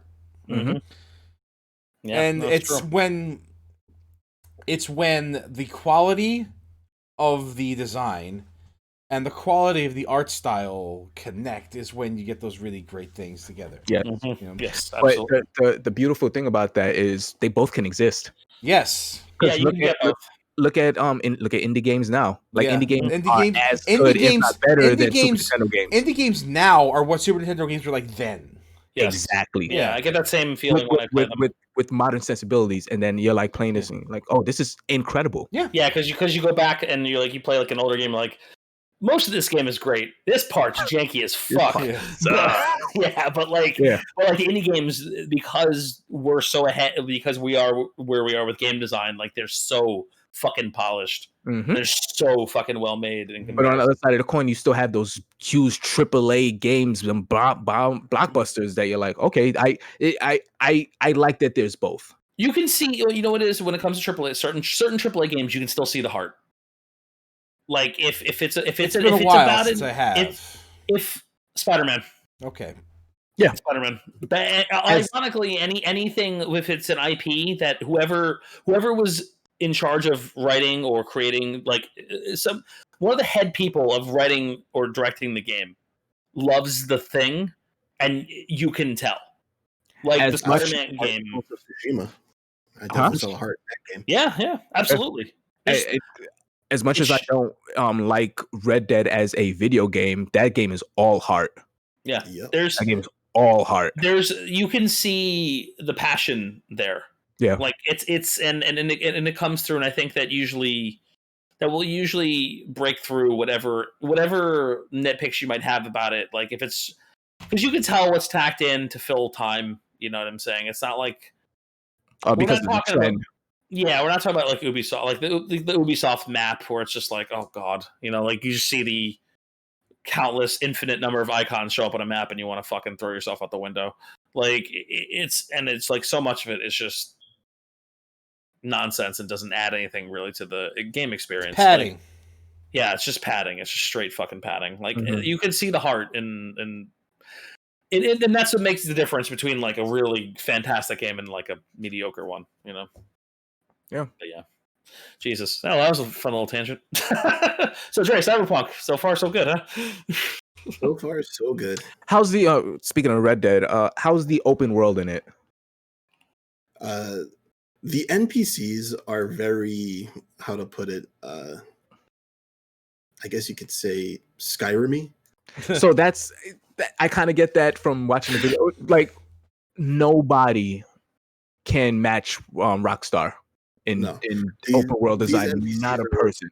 Like relatively soulless, and they just exist to exist. Yeah. So like I'm watching some of these videos, and do they banter in the street and stuff like that? And I'm sorry, when I say NPCs, I don't mean like the actual quest givers and stuff. I mean know like what you the The crowd citizens. got the asses whipped like a Novigrad whore. Yeah, like you'll talk to somebody and like because it'll give you prompt to talk, but you don't get into a big dialogue with them. It just captions them above their head, and everybody can just move on while they're talking. And be like, this guy will be like passed out on the floor, barely awake, struggling to move, and you go up and talk to him, and he'll be like, "Hey, what are you doing, you wanker?" It's like, bro, you look like you're dying. Like, Yeah. can you maybe sound like a little bit more like you're dying? I think I've had an experience like that in real life. That's art imitating life, if you ask me. Sometimes you just get snapped at for showing legitimate concern. Sometimes it just happens that way. I mean, I wasn't really concerned. I just wanted to see what he would say. Yeah. Okay. Are you a quest giver? No. All right. Yeah, we have no business then. Fine. There's a whole YouTube genre, the video genre dedicated to people in real life who sound like Oblivion dialogue. I believe it. That sounds amazing. Oh, it's hilarious. I'll show you the best one later. It's great. That sounds fantastic. I think right now, like my biggest gripe is that you have your open world weight limit in your collectible, pick up everything game. I really hate weight limits in games. Oh, it's so lame. Console command that shit out. However, there is a pretty.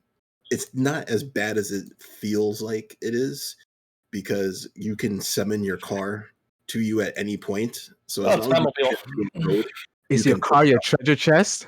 It's your stash. Ah, I really like that, actually. That's kind of cool. Extra stuff in the stash, and there are sell points just all over this place. So Great. if you can make it to a road, you can either get into your car to get to a closer sell point, or you can just stash it. Does your car talk? It's not Kit. Oh, yeah, so close. Can it be? I only have the very first car. Oh, okay. Maybe there is a Kit. There's a Kit that I think we would have heard about it. Yeah, there is talking cars in the game. Yes. Oh, that's cool. Yeah. Are they voiced by Mr. Feeney? They are not voiced by Mr. Feeney. What's the fucking point even? I'll take David Hasselhoff. I mean, he wasn't the yeah, car, but I'll take it.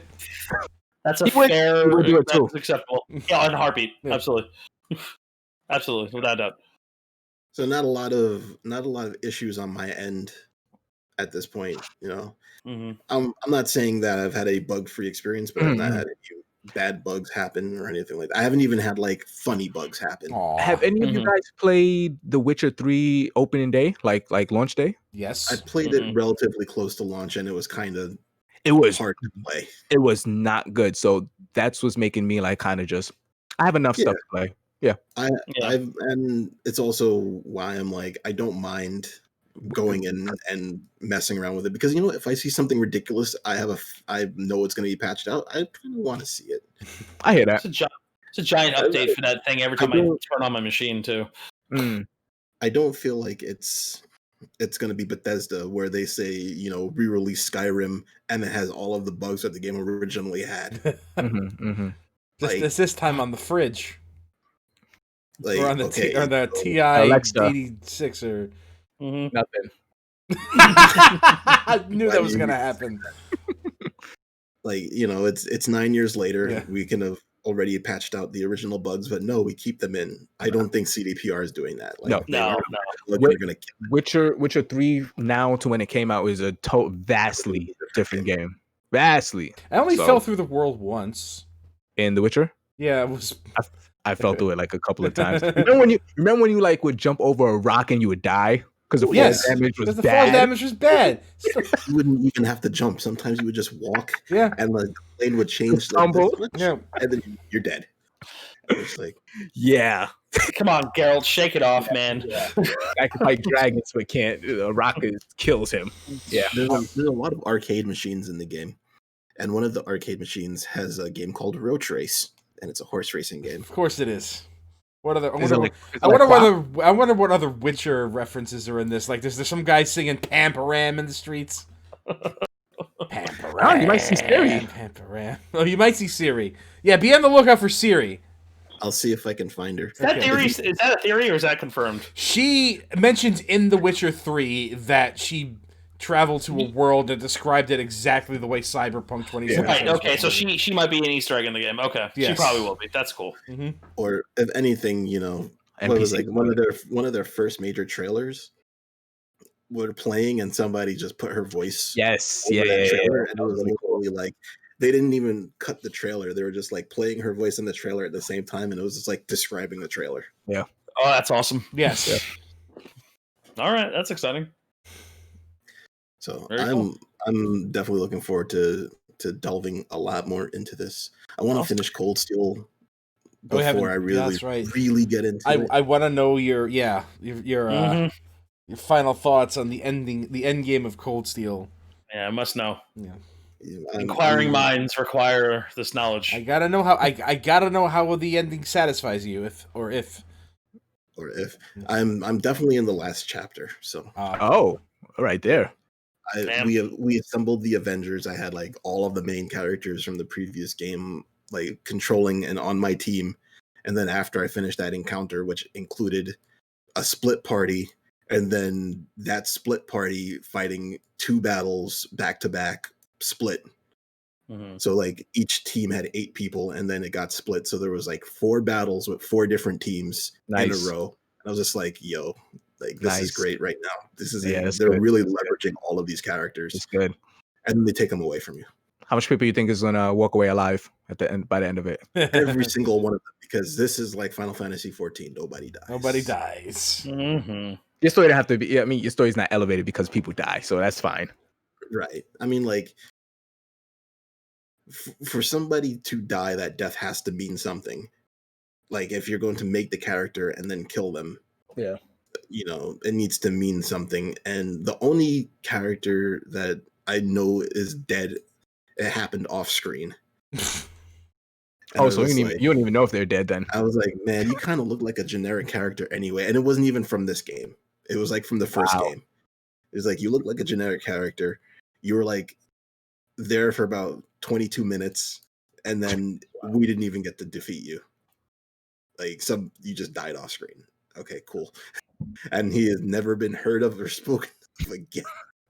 He went to his own planet. That guy is dead. Or maybe they'll just revive him in the next series. It's gonna be the guy in a mask. Yeah. You can't just kill off characters because, you kill off characters. That's just cheap and lazy. It's very Walking Dead, Games of Thrones-y. Yeah. I need to. By the way, I need to wash my rebar. I need to clean my rebar somehow. What's the best way to do that?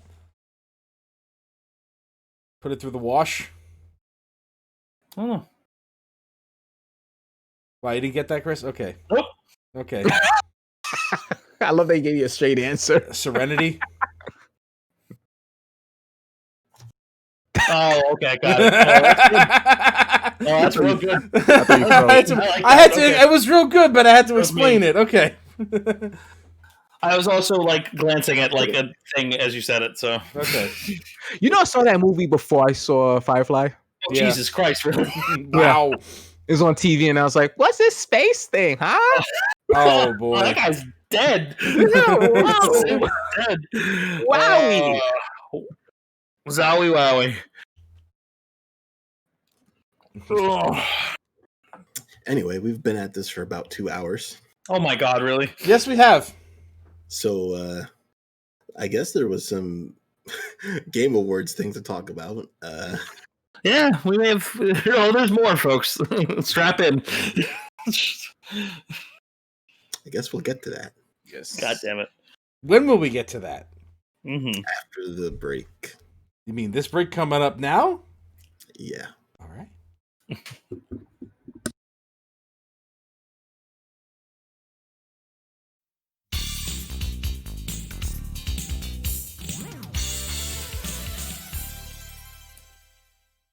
All right, we are back.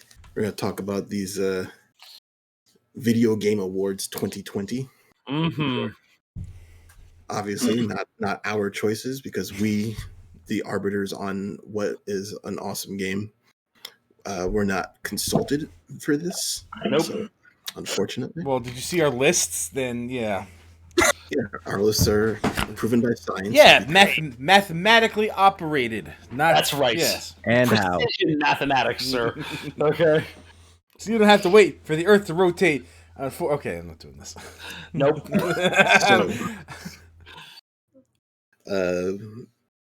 I have the list of the winners.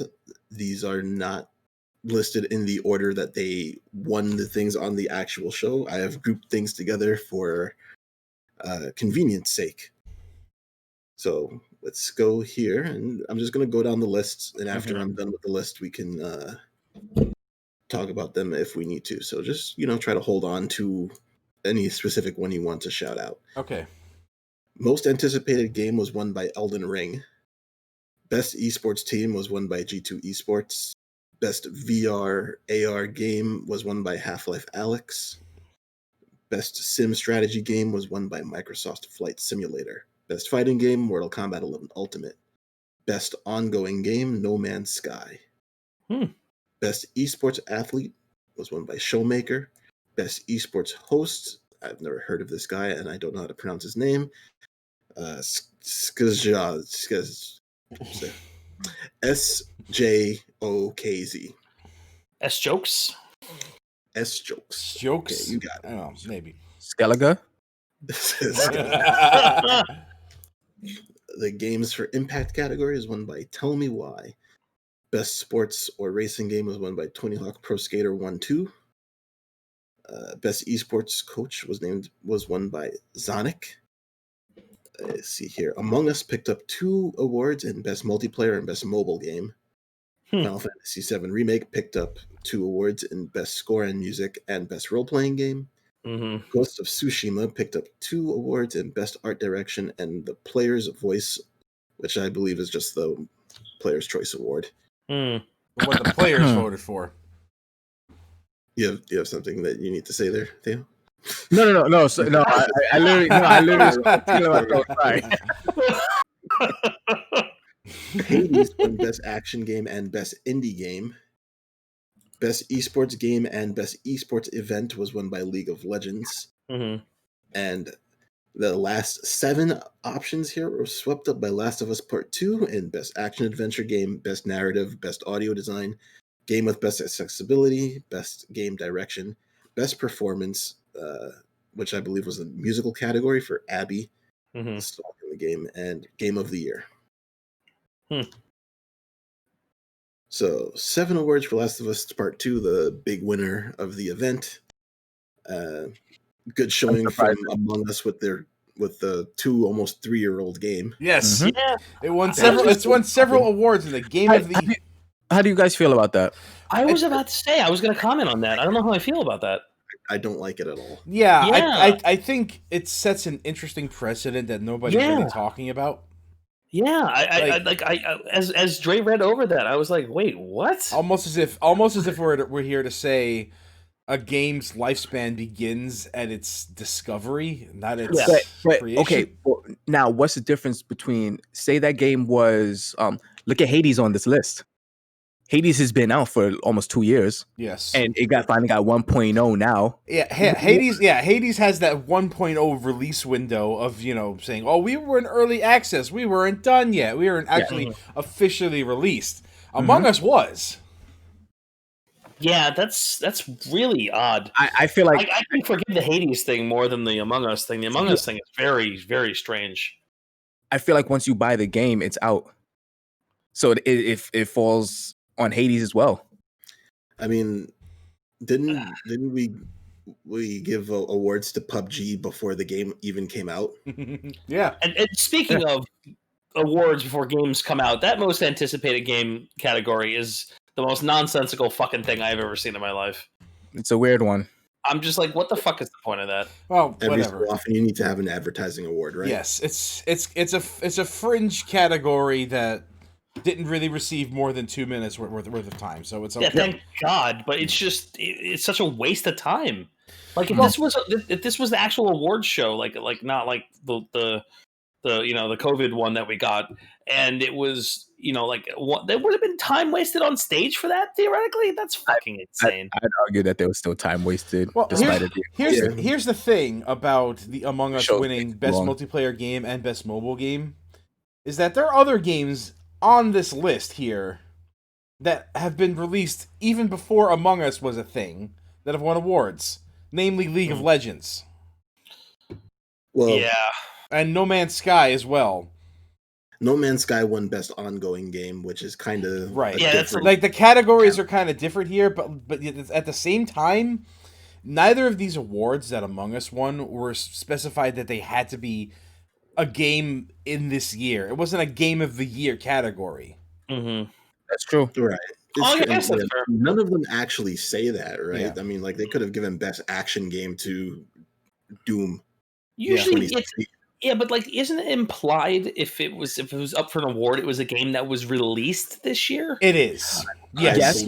That would be the implication. But imagine, look how much people played Among Us this year. Yes. No, I think it's irresponsible not to mention Among Us.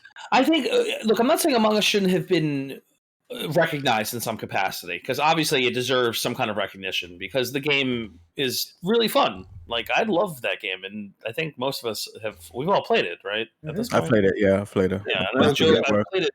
That game is great. Yeah. And I definitely think it deserves some recognition. So I'm not gonna try to take that away from it. Right. But like, it just sets an interesting precedent. All I can excuse League of Legends winning the esports titles because I mean, like, that's his thing.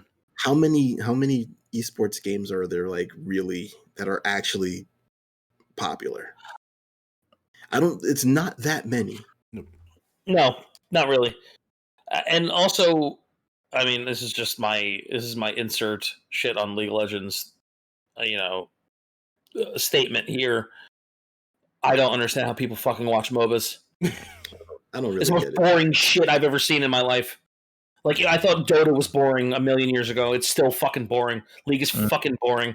I'm sorry, I don't get it. I don't understand it. I'll never care. I just don't get it. It blows my mind. That's my out of touch moment, Joe. Is this what you want? You want me to get angry about something that I'm like, I don't get it. Old man yell at cloud. Like, that's my old man yell at cloud mode. I think MOBAs are fucking garbage. For me, it's genre, and I don't understand why people even enjoy watching it. Well, watching it, yeah. Like, I don't understand how people watch it. I understand how people play it, but watch it, it's like it's a 3-ring circus a lot of the time. Oh, it's fucking miserable. It's like I probably enjoy it more if I could watch it. The coverage for MOBA is not bad, like the professional level coverage for MOBA, because they have multiple screens and they jump to things, and you can see things happening. But just watching some random stream of it, I've never been able to do. So it's like there's 10 players in the match, and it's like things are going on all over the map. Well, I mean, generally it's going on in 3 locations on the map, either top, mid, or bottom, right? Yeah, depending on which feed you're in. Yeah. So which lane you're in. I mean, like this was I found that this was kind of a problem with Overwatch too, where it's like if you're watching one person, you're watching for that one person's skill. But it's kind of hard as a team game, and I think that it did a pretty good job on the coverage with that. The coverage of Overwatch was cool because the views pretty well, but because and they would have that overview where you were able to see a lot of the characters and what they were doing. Like the coverage of Overwatch was always impressed me. The thing here is that Overwatch is a significantly more action-packed game where things are literally blowing up all the time. Yes, MOBAs involve you randomly walking to creeps. Yeah. Yep. I don't understand it. I don't get it. Well, you know, we on the visual end, especially, like I don't get it. Why? Well, you and I watch different kinds of esports, and we're used to, like, you know, everything happening on the screen is what you're seeing. Yeah. Yep. And you see everything, every decision, every mistake, every blow up, every cross up. Every counter hit, we see it all. We see everything. You don't miss a goddamn thing. It's great. Beautiful. It's fantastic. It's the best. It's the best thing you can. I think it's the most fun you can have watching video games. I completely agree with you, man. I'm sure there are some people out there that do disagree. Not want to watch. A lot of people don't like watching fighting games because just watching them are very technical sometimes. Yeah. Depending on which one you're watching. Same people watch StarCraft. Like, fighting games are too technical to me, but I can watch StarCraft. I can watch StarCraft. See, it's a funny thing. I can watch StarCraft. If it's a 1v1, and so I can watch the shit out of that. I love watching StarCraft. Maybe because I understand the game a little bit more, though, too. So I'm sure it has something to do with it. And I'm sure understanding goes into not watching fighting games as well, or lack thereof. Yeah. Like, how many games of League have you played, Chris? 0. Because I don't like MOBAs. Understand it. No, I don't like the genre. I think the genre is garbage. It's like I didn't like Dota. And how different is it really? Your ability to watch and enjoy it would correlate directly to either you liking it or you being knowledgeable about the game. Yes. Theoretically. I mean, like, Theo, let's ask you, because you're not somebody who is particularly great at fighting games, but you enjoy watching them. I love fighting games, though. I'm just not good at them. Right. So it's kind of... Yeah, there is a difference. Yeah. We have to unearth that, man. We have to unearth that from you. Who, me? Yes. Oh, I unearthed it by playing character action games. And he's not bad at those, so... No, not at all. Theo, that's why I know it's in there. I know it's in there. Nah, I just want to fight an enemy. Bro, I don't want that. Cry. I don't want the mind game. It's in there, bro. I know what the enemy is going to do. Did anything get snubbed? Anything off? Well, I'm actually surprised about Doom Eternal. Yeah, Doom Eternal got stuff, but I do want to say before we move on from the discussion of fighting games, it was really a treat to hear Ralph Macchio say "Under Night in Birth." I forgot about that. Like, I know Mortal Kombat 11 won Best Fighting Game, but hearing Daniel LaRusso say "Under Night in Birth" with the hint of confusion, in his eyes. It was because I know he saw the brackets. He was like, "How do I?" Okay, all right, I don't. Okay, really made me smile. Yeah, it was good. It really made me smile. It makes me happy knowing that audio clip exists in the world somewhere now. It really does. I'm right there with you. I mean, I didn't expect it to win over Hades, but I was always of course rooting for Streets of Rage 4. It's a very good game. And you know what? Actually, not even nominated for a soundtrack. Really? I guess you're the only one who liked it. I guess I hated it. I like that soundtrack, but it is not even in the same league as Final Fantasy VII Remake. Yeah. Oh, look, no, I'm not saying the wrong game won that category. Obviously not. You just wanted a nomination. I just wanted the nomination. I didn't expect it. I hear you. When I saw FF7 was in there, I'm like, "Oh, that's gonna win. If that doesn't win, what the fuck? Why is it even there?" What are we Like, doing? What are we doing? Yeah. Because this is like a nice way to retroactively give FF7's original soundtrack an award too. So, like, That's true. What do you guys think game direction means? That's a good question. Didn't we have, That's a didn't we have this discussion last year? I feel like we did. I guess right? I don't remember. I don't remember what we said. Definitely did have this discussion last year. I'm believing that it means mostly stuff like camera angles and set pieces and how they're shot in the game. Okay. Yeah, Sure. The general presentation of the game. Okay. You I guess guys- I was looking at it in the how you make the game. Yeah, Like the people Yeah, that same. which should not, if that's the case, it should not go to There's The no way Last of they Us. yeah. There's no way they could tell how like successful the director was at making the game unless they Mhm. like literally had billions of emails. Yeah. Mhm. So you were saying like you do not think that their best game direction should have gone to The Last of Us 2. No. Based on what he considers to be game Well, direction. because like by you guys' definition, I like, okay, yeah, sure, the camera angles, the cinematography Well, of it. I was yes, I can was see. I was gonna say having a singular vision and then framing it is really the simplest way I can put game direction. Mhm. You know, because like all that camera angles and lighting and the aesthetics, all that, it goes into that. It goes into that singular vision. Like, what do you want it to be? Okay, I want it to be this. Okay, how do I want it to look like? I want it to look like this, and then it goes forward from there. That's as much of a nutshell as I can put game direction in. So what should have won it then? I don't remember what the categories were, I'm going to but I assume just Ghost of feel like- Tsushima was in it, and it probably should have won. but Well- I think my thing is that then that's just going to the most expensive game then. If you're using that definition, Yeah, I guess. because like something to me, like when you It's not look like at Last of Us wasn't fucking super expensive either, though. Hades was nominated. and to me, Hades kind of, I don't want Hades to win exactly. I would root for it, but to me, Hades set out to do a thing and it did it very well. So Yeah. why is that direction less than Last of Us direction? Is it just money? Because Hades wasn't video game Oscar bait, and The Last of Us 2 was.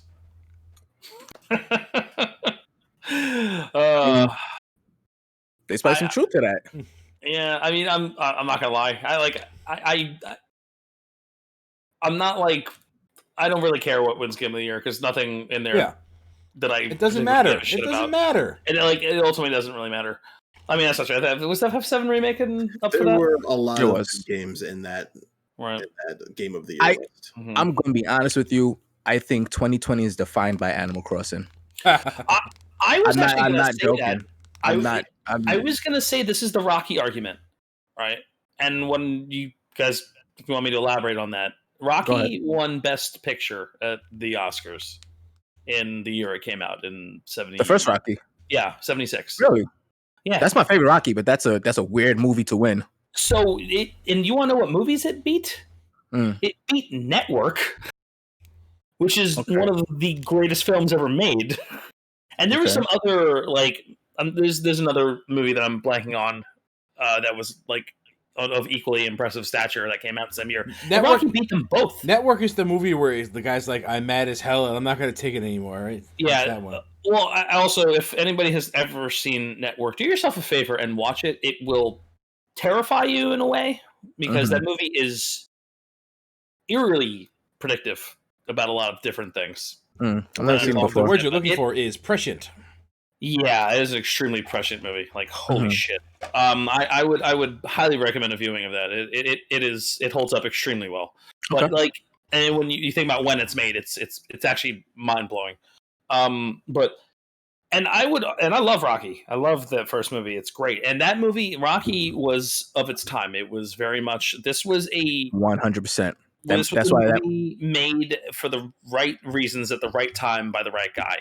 Yep. And There's some much parts of the movie that don't hold up today. yeah, it's not technically an incredible movie, but like overall, the heart of that movie is what makes Yes. makes you feel something, right? Mhm. And because it came out the year it did, like this is the 70s, like things were not good in 1976. Like things were really bad, actually. All right, and the country was not doing so hot at the time, and you had this uplifting fucking underdog story about a guy who was just trying to hang in there, not even win, just hang in there, and he does, and they turn it into a victory, you know. Yeah. And I think like Animal Crossing was like we joke about it, but like man, that game could not have come out at a more perfect time. Yeah. It kept so many people's mental health in such a phenomenal place because of what it was, and created a, you know, where there was no physical presence of people around. The nature of the game itself lent to a community. For a good 3 months after the game came out, every Sunday I would just go to my sister's island. She would just come over to my island and we would just be on the phone bullshitting. Yeah, like Claire and her friends up until last month, and I think they still do it once in a while. They play hide and seek. Yeah. They get on a call and they play hide and seek they just take turns going to different people's islands to play, and that game is. Yeah, I think if I want to say a game was snubbed, I think it was that. I completely agree with you. I think like I was thinking maybe Ghost of Tsushima might have won Game of the Year, but the game of 2020 is Animal Crossing. I think undisputedly. It's not my personal game of the year. It's the face of the company. It may not be the champion, but it's the face of the company. It's the Undertaker. Exactly. Yeah, it's just like that game fucking really was there for a lot of people. Yeah. You know, it's like, oh my god, the world's falling apart. I don't want to think about this, but I'm gonna chill out on this fucking island and hang out with Blathers. Yeah, let me talk to Eugene and him make me laugh for a little bit. I love Eugene. He's the best. He's the and to play Animal Crossing for the first time since Animal Crossing came out. Yeah, it got you into it. Yeah, and I was just like, when the first Animal Crossing came out, I played it for about like 2 weeks, and I was like, this game is trash. Anybody would play this. Mm-hmm. And now fast forward to 2020, and I put 600 plus hours into it. Man. Yeah. The minimum I know is somebody. I think the minimum hours I've seen somebody put in that game is like 200. Yeah. Minimum. Awesome. Like I get it. Like I turned it on the other day, and my village was like had snow in it, and I got excited. Of course and I was like, did. "Fuck yeah, fuck yeah!" Yeah. Did he say? Did he do Informer? No. Sadly, no. Claire was running around, and like two of my personal favorite villagers of hers, like Caesar and Chrissy, were just like hanging out in the square, just singing. Yeah, together, and they were just chilling out and singing. It was so cute. Like, Caesar's like the grumpy gorilla guy, and Chrissy's like this little hilariously over the top pop star wannabe. She's so funny. Oh, Over the Top, another slow movie. Mm-hmm. Can't stand it when they sing. Oh, I love it. I love it. Especially when they dance to him, like, yeah. Oh, yeah, and they were like dancing and getting into it. I was like, oh, this is great. I bet it sounds like the Yoshis in Mario World 2. Yes. Yeah, it does. Sounds terrible. It's fun. Yeah, I don't know how I feel about The Last of Us 2. I have thoughts about that game. Not as people come at that game in 3 different ways. They hate it because of what it represents. They hate it because it is they either love it too much, like they it's just the best thing ever because of the money that's thrown into it, and there is that rare third party that's just like, yeah, it's a good game, but there's problems. And I find myself in that third pillar because that game, I think it does a lot of things right, but it is overly long and it muddles its message. Overall, from what I watched I watched Claire play through like 2/3 of that game, and I think I definitely, if I played through it, I would probably feel similarly about it. Like I can't say too much on it because it's something I would want to play, so I can actually like a real opinion on it. But like just from an observational standpoint, I think I agree with you. It's like there's a lot of really phenomenal stuff in there. What was that, sir? Doesn't hold up to the first one? No, and it's because of its ambition, not because not flew too close to the sun. A little bit, yeah, because it overstretches itself. Right, it's Icarus, and the first one is Daedalus. Yeah, pretty much. Like it's like there are certain things that a lot of people take umbrage with, and as far as some of the writing and like some of the story beat choices, and some of them I think have merit, and other things it's like if you want to talk about certain characters acting certain ways, it's like it's a crazy world they live in. Yeah.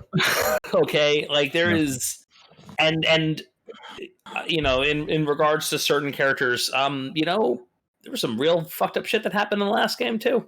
It was very bad stuff that happened in that A game. lot of the stuff that, like, you can't just do that kind of shit and expect to get away with it. Yeah. There are consequences to things 100%. Like that. Actually, especially in regards to the ending. Yes, I think that aspect, and I mean, everybody knows that at the point, so I still won't spoil it though. But I think that aspect is one of the best things about that game. I think, yeah, and I agree, but I think it should have been arranged differently. And have you seen the ending? Have you seen the ending of that game? Absolutely. Yeah. Absolutely. That ending changes the context of so much things. Yeah, where you're like, I think the ending is what made them change things. I have a feeling that game was set up to be different. Yes, if you take certain scenes and put in something else, I think that game structurally would have been better. Yeah, I agree. We'll talk more about this later. I've been wanting to talk about this for a while because there are impressive things in that game, but there will be we can call it a spoiler cast, but it essentially will be a spoiler cast at some point. But yeah. Mm-hmm. Us not striking when the iron is hot. Yeah, that's fine. That's fine. That game's 30 hours long. It's fine. And people will talk about it again now because they'll either be salty and mad that it won or happy. Or nobody cares because it's the Game Awards, and who cares? We watch people care. We watch it for the announcements. Listen, we got people in these streets still arguing that IGN gives like things 8s. Mm-hmm. Like, come on. People care, bro. People care. Too much water, man. We don't care, but people care. Okay. We can't put ourselves in everyone else's shoes. Well, I'm just glad that best sports game went to something that actually had effort put into it. Yep. Yeah. Me too. Yeah. I was so happy when I saw it. I'm like, that better win. Yeah. And it did. And it made my day. Yep. I was like, okay, I'm happy. That's good. And it's a shame that Half-Life Alyx and Star Wars Squadrons came out the same year. I agree. Because those are two of the finest VR experience I think you've had. I can't even mess with VR, but I can't imagine how much fun Star Wars Squadrons could be in virtual reality. Oh my god. Oh man. Yeah. Especially just looking around in the cockpit. Oh my god. Just good enough. Yeah. So cool. Mm-hmm. Well, Theo, get on that. I would, but I don't like Facebook. Is that an Oculus exclusive? No, but the Quest is the one I want. Oh, that's the cheapest one and the one without. I guess the Quest is Facebook account. I guess the Quest is what you don't want then. If you don't want it that bad. Yeah. just then you'll have to get another. Like a dummy Facebook account. Like, what's the big deal there? You don't have to use your actual Facebook account, do you? Oh, I just it's principal things. I just don't like Facebook. That's just. I mean, like, sure, I don't like Facebook either, but like I'm not a big fan of EA, but that's not going to make me stop. It's not going to stop me from buying a game from them if it's good, and I have the. I'm not. I like Half-Life, but I'm not like shit. I need to buy a VR headset just for Half-Life. So I mean, like, I'll live. You already have a VR headset. Yeah, it's not good though. I think that the biggest omission here is there is no Genshin Impact in the mobile game category as a winner. It went to a 2-year-old game instead. Weird. I get why it won though. I mean, this because they got the kids. They got the kids, man. Among Us got the kids. Yep. Oh yeah. If there was ever a Fortnite that launched this year, that was it. That was the one, 100%. Yeah, launched. The kids launched. Yeah, the kids fell in love with that game. We have to say discovered instead of launched. If it was older, it would have won the ongoing game. But I mean, like, it probably should have won that anyway. Yep. I agree. I think they want to reward No Man's Sky for the hard work they put into actually making that game be a game. Yeah. Yo, that game looks completely different now. It's a new game though. It's a brand new game. I should probably play it. Claire and I have it. Might actually like it this time. So there were some announcements, Well, and that's an understatement. Yes, So it is. we all are already pretty fat on this episode, and there's still more stuff we want to talk about. So, is there anything that stuck out to you? Yes. I think we all have we're the all same thing. we're all in agreement here. Yeah. Yes. On 3. Ready? 1, 2, 3. Vin Diesel. Crimson Desert. I know he's gonna say Vin Diesel. I just knew it. I was going to say Sephiroth to be a jerk, but that's fine too. I was kind of hoping we would all say something different, but Crimson Desert. Crimson Desert looked so amazing, and holy shit! This I don't remember who said, "Oh man, the frame rate in this looks kind of rough." Was Joe. it you, Theo? Yeah, I said it at some point. Yeah. There was like a lot of electricity effects going off at some point, and the trailer was chugging, and I'm like looking at this, and I'm like, oh, that's a good sign. Yeah. I said it. I'm like frame rate. I'm like, no, that's good. That means it's real. Yeah, it's just like running next on words real hardware. that means Real there's hardware. that means This there's so trailer's like 6 minutes. Yeah, It's a really long trailer. yeah. goes They were And it willing looked to. great. It looked great, and they were willing Incredible. to show what this was, warts and all. Yes. incredible. Warts and all. I'm super excited. Yes. 100%. It The- looks awesome. Just seeing a cannonball hit a castle. Like, Those were castles wall physics. crumbling, and I'm Yes. just like, wow, there's actual siege physics in this game. Yeah, this Also, looks, I really liked the fight animations. Like they were, yeah. It's like the camera's like just like very kinetic. and it was also like the like some of the actions, like a lot of like just like some short bursts and stabbing, like just Yeah. real brutal, visceral Really stuff. Close quarter, Oh. tackling going on. God, it looks so good. It looks so different, man. Fuck. I'm Yeah. Different really is one excited thing. for It's this. like I've it's been a long time since I've been like wowed by a game. Yeah. I was like, holy! There's numerous times in that trailer I was like, holy shit! It looked very Lord of the Rings ish too, which not a bad thing, obviously. low fantasy. Yeah. Yeah, I'm like, fuck, this looks so cool, man. I'm There's- so in for this. There's dragons in that shit. That's fucking high. Oh yeah, dude! When they're like flying around the dragon at the end, I'm like, what? That And then the trailer, frame rate- that And then trailer the frame feels- rate goes to like 20, and you're like, yeah, Yeah, good. that really happened. I mean, it's real. You know, this hair physics, the clipping. I'm like, oh, good, this is a real game. Okay, that's all I have to see. we were, unless they went the extra mile to go and make their pre-rendered cutscene to be randomly funny. drop down to 20 FPS. That'd be hilarious. This is from a South Korean developer, correct? Yes. That's correct. Yeah, Let me see if I can see the developer's name. Yeah, shit. Pearl Man. Abyss. Yeah, looks. Look who these guys are, man. But fucking phenomenal. A, I'm in, bro. This is a I will be following this with great interest. yeah. This is a next gen title. I'm like, shit. If this Mhm. doesn't come out on PC, which I don't see that it wouldn't, I'd probably be like, it's a fuck. South Korean game. It should. Oh, it's Yeah, gonna be on almost PC. Yeah. definitely. But if it does it, I'm like, shit. I might actually buy a next gen I mean, console for this. How many? I need to. KO in it. Yeah, dude. Yeah, No, Nothing that was. cooler than a guy with a sword and shield doing a wrestling. Hey, move. you call it the cutter, man. All right. No, that was not the diamond cutter. That was It was one hand. It was one hand. It was an RKO. It was one hand. Okay. There was a lot of leaping. Okay. There wasn't a turn on the ground. Mm-hmm. I know the difference between a diamond cutter and an RKO. But do you know the difference between the Scorpion Deathlock and the Sharpshooter? And no, they're the same move. There is a difference. it's which leg he steps through, right? Yeah, it's which direction you rotate, to the left or to the Yeah. right. Yeah, right. It's different. That's what I thought. Mhm. Anything else? We were all kind of.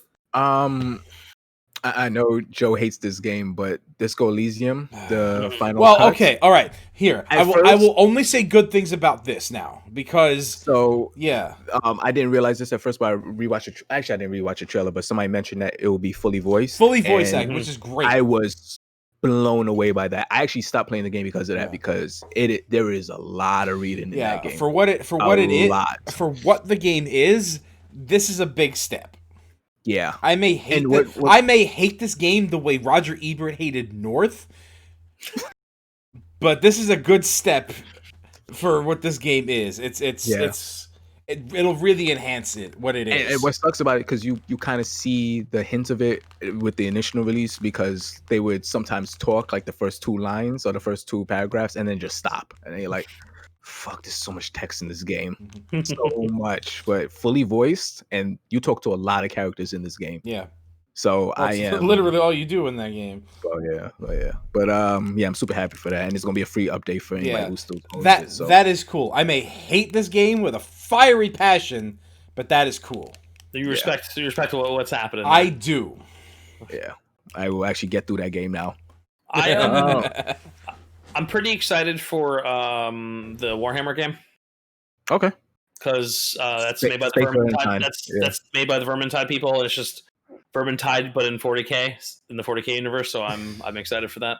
Mm-hmm. And that stupid rabbit game looks fun. I'm not gonna lie. Fist. Forged in Shadow. It looks stupid. I like it. I like everything I saw. It looks really fun. What's stupid about it? You're a rabbit. You're a rabbit with a giant bionic arm.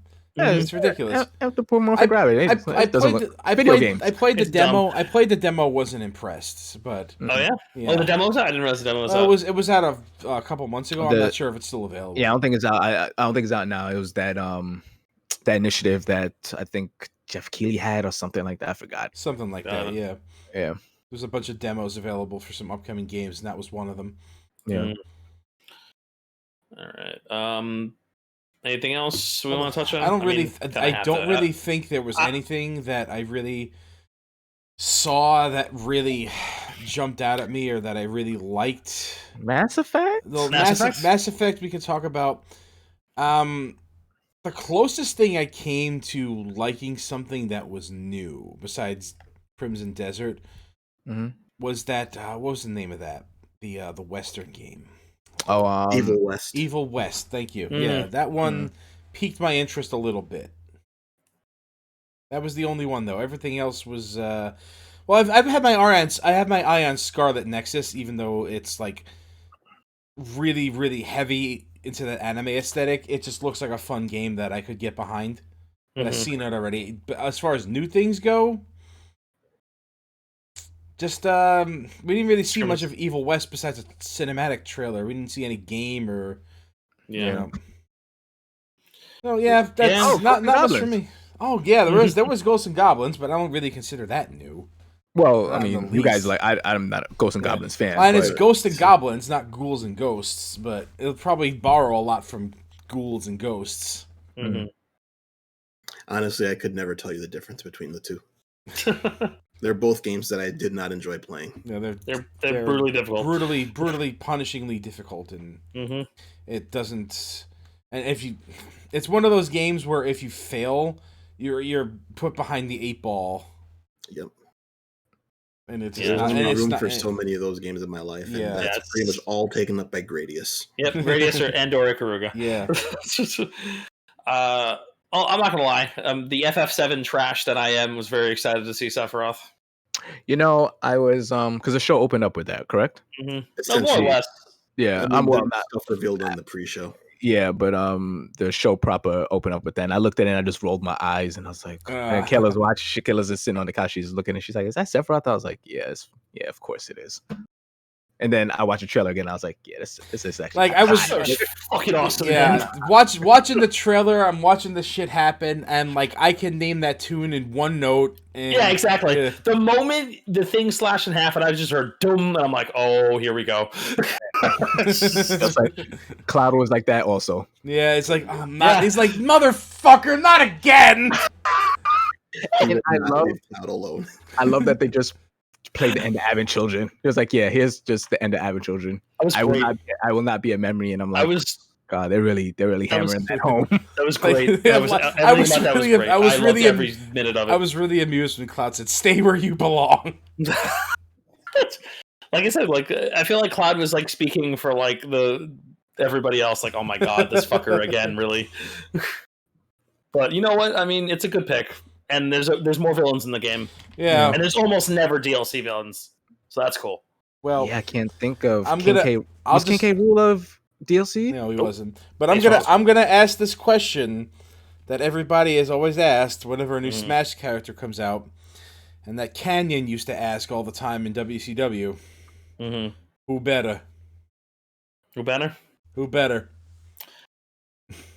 Man, like, look, It's all bonus to me, as I've said, man. Yeah. I'm just yeah, like it's hard to even conceptualize at this point A character. a character in Smash, and it's just like, look, they're just gonna put in whoever the hell they want to put in, and you're not gonna be able to guess it half the time. Yeah. I still think Ryu's a real possibility. Ryu Hayabusa. Well, they already Oh, have. I forgot to mention that there was a trademark listed for some Ninja Gaiden stuff. You mean the Ninja Gaiden remastered trilogy that's coming out for the Switch? Yes. It was rated for in Taiwan, I believe. Mm-hmm. Well, So, there was be a a new trademark registered for, I think, Ninja Gaiden 3. Really? Yeah, let me see if I can pull that. I forgot to mention that. That's interesting. Yeah. Yeah, I honestly, that's my last big hope for a character. And if he's not in, I'm not gonna lose any sleep over it. But like, if Ryu being in there would complete. First off, all Captain N's in there now. By the way, Yeah, that's true. so that's awesome. Like, there's 80s kid in me is very happy about that, and like, just like my NES All Stars are all there once Ryu's in there. So like that's my big hope for that, because you have Mega Man, and you have Pit, and you have Simon Belmont, and you have Mario, and you have like all these and all the NES icons would be in there if Ryu made it in, and I would be so happy. According to Gematsu, Koei Tecmo filed a new trademark for Ninja Gaiden on December 3rd. Cool. Excellent. I would like Beautiful Joe, but that's never gonna happen. Well, we got him in Marvel. That's You got him in Marvel versus enough. Capcom 3. I wish he was in Smash I instead. wish he was in Smash He'd instead. probably fit better in Smash. He would. You know what? Honestly, would. He would. I don't know how you would. Yeah, Easy. because Bayonetta has good time. Yeah, that's true. Yeah, I know. And he'd be broken, and and then they'd have to nerf him, and it'd be fine. I can't wait until Phoenix Wright is in it. I hate you. He'd fit better in that than he would in Marvel as well. Hey, maybe. God damn. Outside of Crimson Desert, I think that the game that was announced that I did not expect stood out to me, although I probably won't even play it because it's not my style of game. Mm-hmm. But I know there's a lot of people who have been waiting for a sequel of sorts to this game, but Back for Blood, which looks like it's continuing the Left 4 Dead series. Mm-hmm. I'm not a zombie shoot guy. I don't like those games in general, but Left 4 Dead is extremely popular. Left 4 Dead is fantastic. Still? Yes. People still play Left 4 Dead 2. I played Left 4 Dead 2 a couple weeks ago, man. Okay. That game is still good. Okay. It's still fun. I didn't know if the time has passed on that. No, not at all. In fact, actually, I mean, it's not gonna hit the peak again. That's for sure. Exactly. Obviously, but Okay. And this is made by the same people, right? Yes. Mm-hmm. Yeah. Yep, same people. So yeah. I'm looking forward to this too. This looks really good. There's some good stuff. Nothing life changing here, but like really some solid stuff. That was fine. Listen, if you can have a show and that show gives you something that you can look at and be like, "Wow, I want to play that," I think that it's enough. It's pretty much enough for me. Yeah, that's where I'm at. Like and E3s, and I've seen nothing from an entire E3, and this one show gave me a game. So I was about to say, looking at this list, there's a lot of new games that were announced. Yes, this was packed full of shit, man. Maybe not things for me personally, but these are a lot of brand new world premieres. There was a lot of teaser trailers, not a lot of stuff with actual substance in it. No. Most of the stuff. Most about Perfect Dark 2 or 3 or whatever. Mm-hmm. It's there's some sort of Perfect Dark. Pretty much anything we saw that was newly announced didn't really have all that substance. All the substance came from the stuff we already knew was coming, like Scarlet Nexus and Nier Replicant and what else? I think that was why that Crimson Desert trailer stood out so much, because we saw so much of actual game. Yeah, a lot of gameplay. There's a lot of game in that we saw. So, and it looked cool and unique. Very, very much so. So yeah. All right. Game Awards. Let's close this up and switch gears to Nintendo doing Nintendo things. We barely talked about Mass Effect, by the way. That's coming. Nice. I mean, yeah, we mentioned it, but there's nothing really to say about it other than we saw Liara. Was that Liara? It was a Yes, that was Liara. I didn't know if it's Sorry or actually Liara. It could be Liara. I just saw an Asari. That's all I saw. It was probably Liara. Well, maybe. Anyway, Claire freaked out. Claire watched that trailer like 4 times. Look, I guess I'll just say this on it before moving on. If we're gonna get a Mass Effect and it's gonna be in a post-Shepard world, in that same Shepard universe, can we just get Garrus as the main character? We don't deserve good things, so no. No. All right, well then I'm It not. won't happen. Can't. Well, I mean, I don't know if Claire wants to play as her space boyfriend, her space husbando. I didn't realize that was going to be in the Milky Way. Yeah, I guess that makes sense. Mm-hmm. Yeah. Okay. Yeah, man. It's not an Andromeda sequel. Yeah. So Nintendo has recently shut down a Smash tournament. No, it was a Smash tournament on Splatoon 2 tournament. No, this is how it started. Okay, so. sorry. They shut down a Smash tournament because of they were promoting the use of a mod which you could only use if the game was emulated, and you know how Nintendo is with emulation. Which gave Melee rollback netcode. Yep. Which is wild. Which is nuts. Slippy is the name of that, by the way. Yeah. Mm-hmm. Yeah. And then a Splatoon 2 tournament was canceled, or the live stream. I don't actually know that. I'm gonna have to read up on it a little bit. The live stream was canceled, but I don't think the tournament itself was canceled. No, the live stream was canceled. But it was done so after the players were protesting the Smash cancellation, the Smash tournament cancellation. That's crazy. It was spiteful. Spiteful. Nintendo is in all right for them to protect their IP with Melee. Like I don't necessarily agree with it. I was gonna say, like, I can see the argument for it. I don't like it because they have a new product out there. They want people to focus on their new product. So I 100%. If they could go and break your copy of Melee in half, they would. Yeah. I probably would too at this point. But I do not agree with them doing what they did with Splatoon. I think that's a shitty dick move. Like, this Nintendo. So it is petty. Joe, you probably know this. What is it called where you protest something so much that you actually just end up bringing more attention to it than if you just shut up? The Streisand effect. You're right. Yeah. The Streisand effect. Yeah. And while I understand what Nintendo was like, yo, we got to shut this down, because they went and the team names are all about like free Melee. Mm-hmm. Yeah. So they were just like, come on, guys. And so they're trying to do this to not bring attention to the Melee thing that they had to shut down. But by shutting this down, they ended up bringing more attention to it. Yep. Mm-hmm. So, like, yeah, sure. Obviously, this had nothing to do with Melee. It was a legit on-board tournament. They didn't shut the tournament down. They just killed the live stream.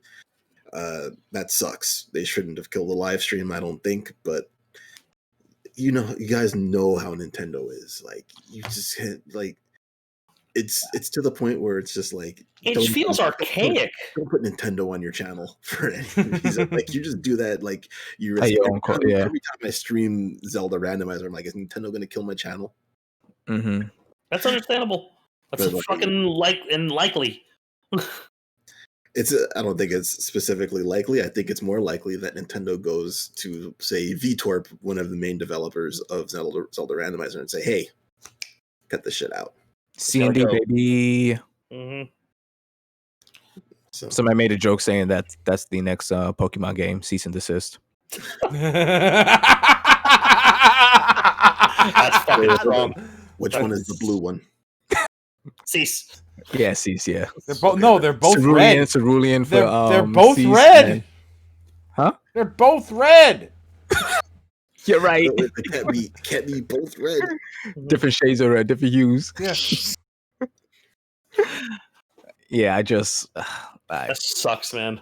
It's shitty. Like I feel like Nintendo's always They always have a good thing, and then they just like, how can we fuck this up? It's like it really does feel like that because like I really do love so much about them. In so many, like I love the Switch. I love their fucking game design philosophies. Look, you don't have to when you like something, you don't have to like the whole entity of it. There's I don't. And like you can enjoy Nintendo's development. Yeah, but you can dislike them. Yeah, they're just dinosaurs. They fucking feel like dinosaurs, man. They really do. It's like I understand this is the funny thing. Like the Melee community is obviously now going through. Jesus Christ! I can't believe I'm gonna fucking talk about the Melee community in a passionate manner, but like they're going through the roughest fucking possible time right now. And I've always said, they, despite all the shitting that I do on that scene and that game in particular, they have fought so hard to. Like for that game and how much they love playing that game and what's good about that game, right? They fought so fucking hard and so fucking long that like they changed Smash Brothers because of the reception to Brawl. Like they made Smash a more competitive game to play. They made it a more competitive game, right? And they changed it specifically because of that's the Melee scene. You can't give credit to anyone else but that. Like they fought for that, and they got it. They won, and they didn't. Then they kept fighting after. And it's like, guys, you won. They changed the game. They changed. No, we're gonna keep playing Melee. Smash 4 is. I know it's a little slower, but like you won. Do you think like the heads at Nintendo just fucking hate Melee? Yeah, they do now. Of course they do. No, I mean, even before this, they're less like, "Fuck this fucking game, man! It won't die." Probably, yeah. Dude, I fucking hated it. Like it wouldn't go away. Yeah. Like you don't hear me bitching and complaining because Third Strike's not in fucking Evo anymore. I mean, but it is. Yeah, but like not a main stage game, right? Yeah, that's true. Like Melee, and I respect the Melee revival because 4 wasn't prominent yet, and then when 4 came out, I was kind of like, all right, they're in the same year. And then after that, I was kind of like, why are we doing this twice? This is dumb. It was dumb. Smash 4's problems aside, Bayonetta problems aside, like, oof, but like Smash Ultimate is fantastic, and I think fills that niche quite nicely. That like I don't really think you need Melee as much anymore, but like people still love that game, and as a person who loves Third Strike, I understand. You get it. Yep. I really do. I completely get it. It's like this is their favorite game ever made. Mm-hmm. And unfortunately, Nintendo has decided to not make it available for them to play because they got the new hotness. Because spend money on the new hotness, and it's like if they just like it's not like releasing Melee for $60 on the Switch. Nintendo's never going to do that. Ever. I know they won't. They want to erase that game from existence. I'm not saying they will. I'm not broadcasting that. Like that's hilarious. They never fucking will, and I know that, right? But if they did, every single person in the Melee community would buy it. Every single one. And it would not cut into the sales of Ultimate. There'd be some purists who would not want to give up their their broken anomalous controllers. Yeah, well, look, it's and CRT TVs. One day there's not going to be CRTs anyway, so fuck them. That's what Nintendo's counting on. They're playing the long game here. Yeah, the war of attrition against CRT TVs and defective GameCube controllers. You know what? People are gonna make CRT TVs. Like the way just to play Melee. No, I mean, unless you mean like some random person is literally going to be in his basement making a CRT TV. I can see it coming back. Give it 20 years. No, it literally won't be worth the time and effort spent making not the vinyl. Yeah, this is it's different. Yeah, yeah. There's no superior video quality anything. Yeah, CRT. There's nothing. It's obstructive.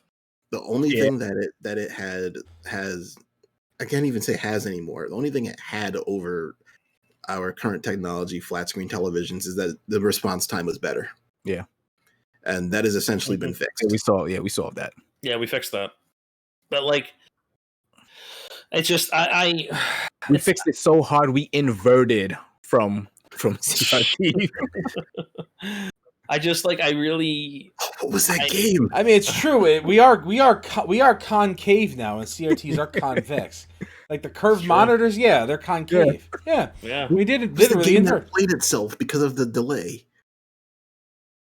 I don't know. I forgot.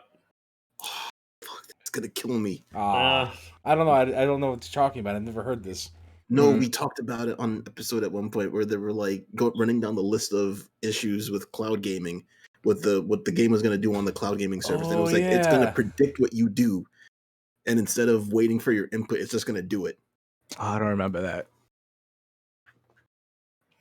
I do remember that. I don't remember if it was a specific game or maybe it was just a pitch for the Stadia. Oh, okay. I think it might have just been a general pitch for the Stadia. I think and so. They had an interesting. That's right. Yeah, it was in our Stadia episode. Right. I remember now. Yeah, it's. I don't know, man. Like, and what happened with the Splatoon thing is just fucking nuts. It's like, what are you guys doing? Yeah. You're shooting bystanders now. Like, what's going on? Like, this is crazy. Shut your fucking mouths. I mean, like, remember, this is, I think the closest analog to this is when Blizzard was going through the whole. Oh, yeah. Free Hong Kong. Yeah. The whole Hong Kong thing. And they ended up bringing more light to it by trying to silence the people. And it's just like, what the fuck are you doing? If you want something to go away, probably the best thing you can do at the beginning of it is just to ignore it. Yeah. And then, like, if it becomes some random widespread issue, all right, maybe then you try to take some level of action, and that level of action could be, hey, before you have a tournament, this is a rule that you must follow. You can't put anything involving the word Smash or Melee or whatever in your team name if you want to be on this tournament. Yeah. I mean, like, they can do that because they're running the tournaments. Yeah. They control Instead of just like coming down on a fucking not, and I imagine the Splatoon community is not that big. Like, what are you doing? I feel like that's pretty big. Pretty big. Okay, but like, all right, assuming it's big, but like, again, this is just a bunch of people who fucking bought your game and are playing it and just showing it off to people who want to watch other people play the fucking game. Yeah, I don't agree with that at all. It's fucking crazy. No, I don't get that reasoning. Doesn't make any sense. I understand it. I don't think it's a smart strategy. It's bad. It makes you look like shit. It makes Nintendo look like fucking assholes. You think they care? They don't care. They're still gonna buy their products. Yeah, true. You're not wrong. That's the worst part. They also, are purging YouTube accounts that are putting up soundtracks of their games. That's not just Nintendo though. Yeah, it's also within their everything. Rights. That's specifically Nintendo saying like, nah, cut this shit out. But they are 100% in their right of doing that. But like Nintendo is being very aggressive about it right now. Yeah. Well, we don't have Phantom Ryu on to get into like the real big legalese stuff about it. But the whole thing is, if you have a copyright of something and you don't defend your copyright, even though you have the copyright, you essentially give it up. Right. So if you don't show any care to defend it, then one day you say, oh, but this isn't really the way we want it to be used. And they can just turn around and say, but you didn't care for 5 years. Why do you care now? This is how we got all those Spider-Man movies. So. Yeah.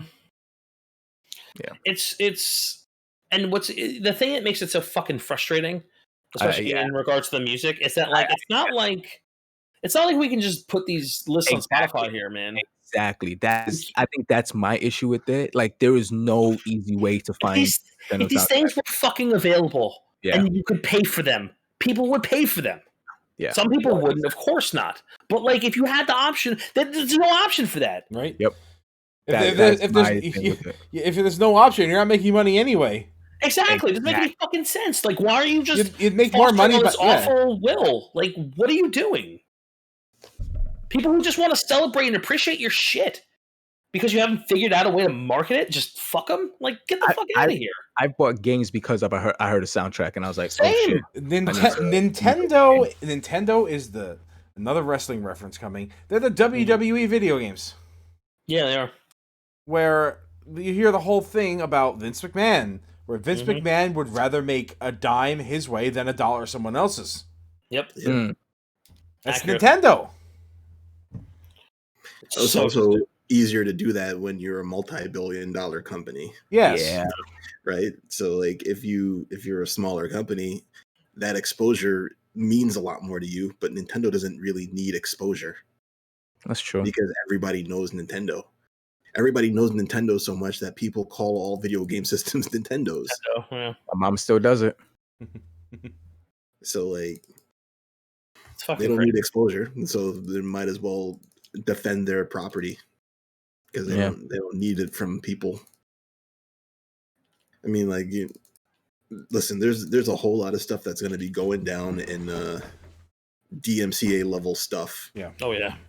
And it's going to be happening real soon. Like, and I don't think anybody's going to be happy with it. Like any of the end users, you mean, or anybody? Period. I literally don't think that there could be a single party. Certainly, nobody on the consumer end. Yes, is going to be happy. Yeah, No. which is never good for anybody. Really. No, it's not. It's just it's a bad look all around. Again, if it's just a way to give them money for the thing, why won't you take my money, Nintendo? There's always that issue is why won't you take my money? It takes money for them to put out something, but then like the amount of money they get back should offset. The return is always nuts. But like Nintendo is only willing to do that, but something that they pretty much know is big ticket. They don't know that putting out a Mario Odyssey soundtrack is big ticket.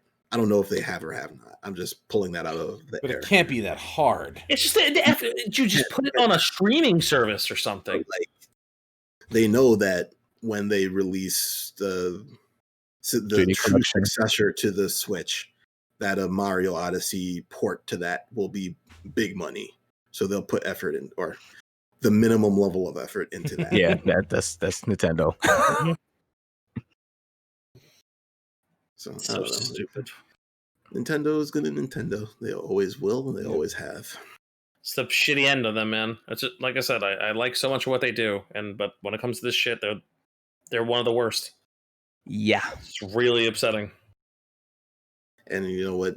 There's only one person here who even cares about Splatoon. Yeah. Who's that? You're pointing to my. We're hoping on his screen that's going to be reversed. I'm not thinking. But yes,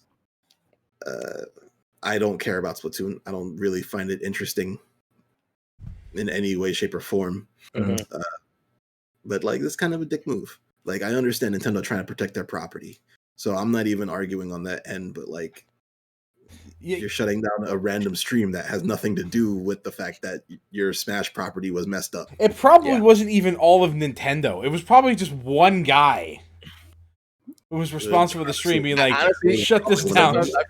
Sometimes I feel like Nintendo is just one guy. One drunk asshole. Yeah. Oh, he's not drunk. Yeah, he is drunk with power. Mm-hmm.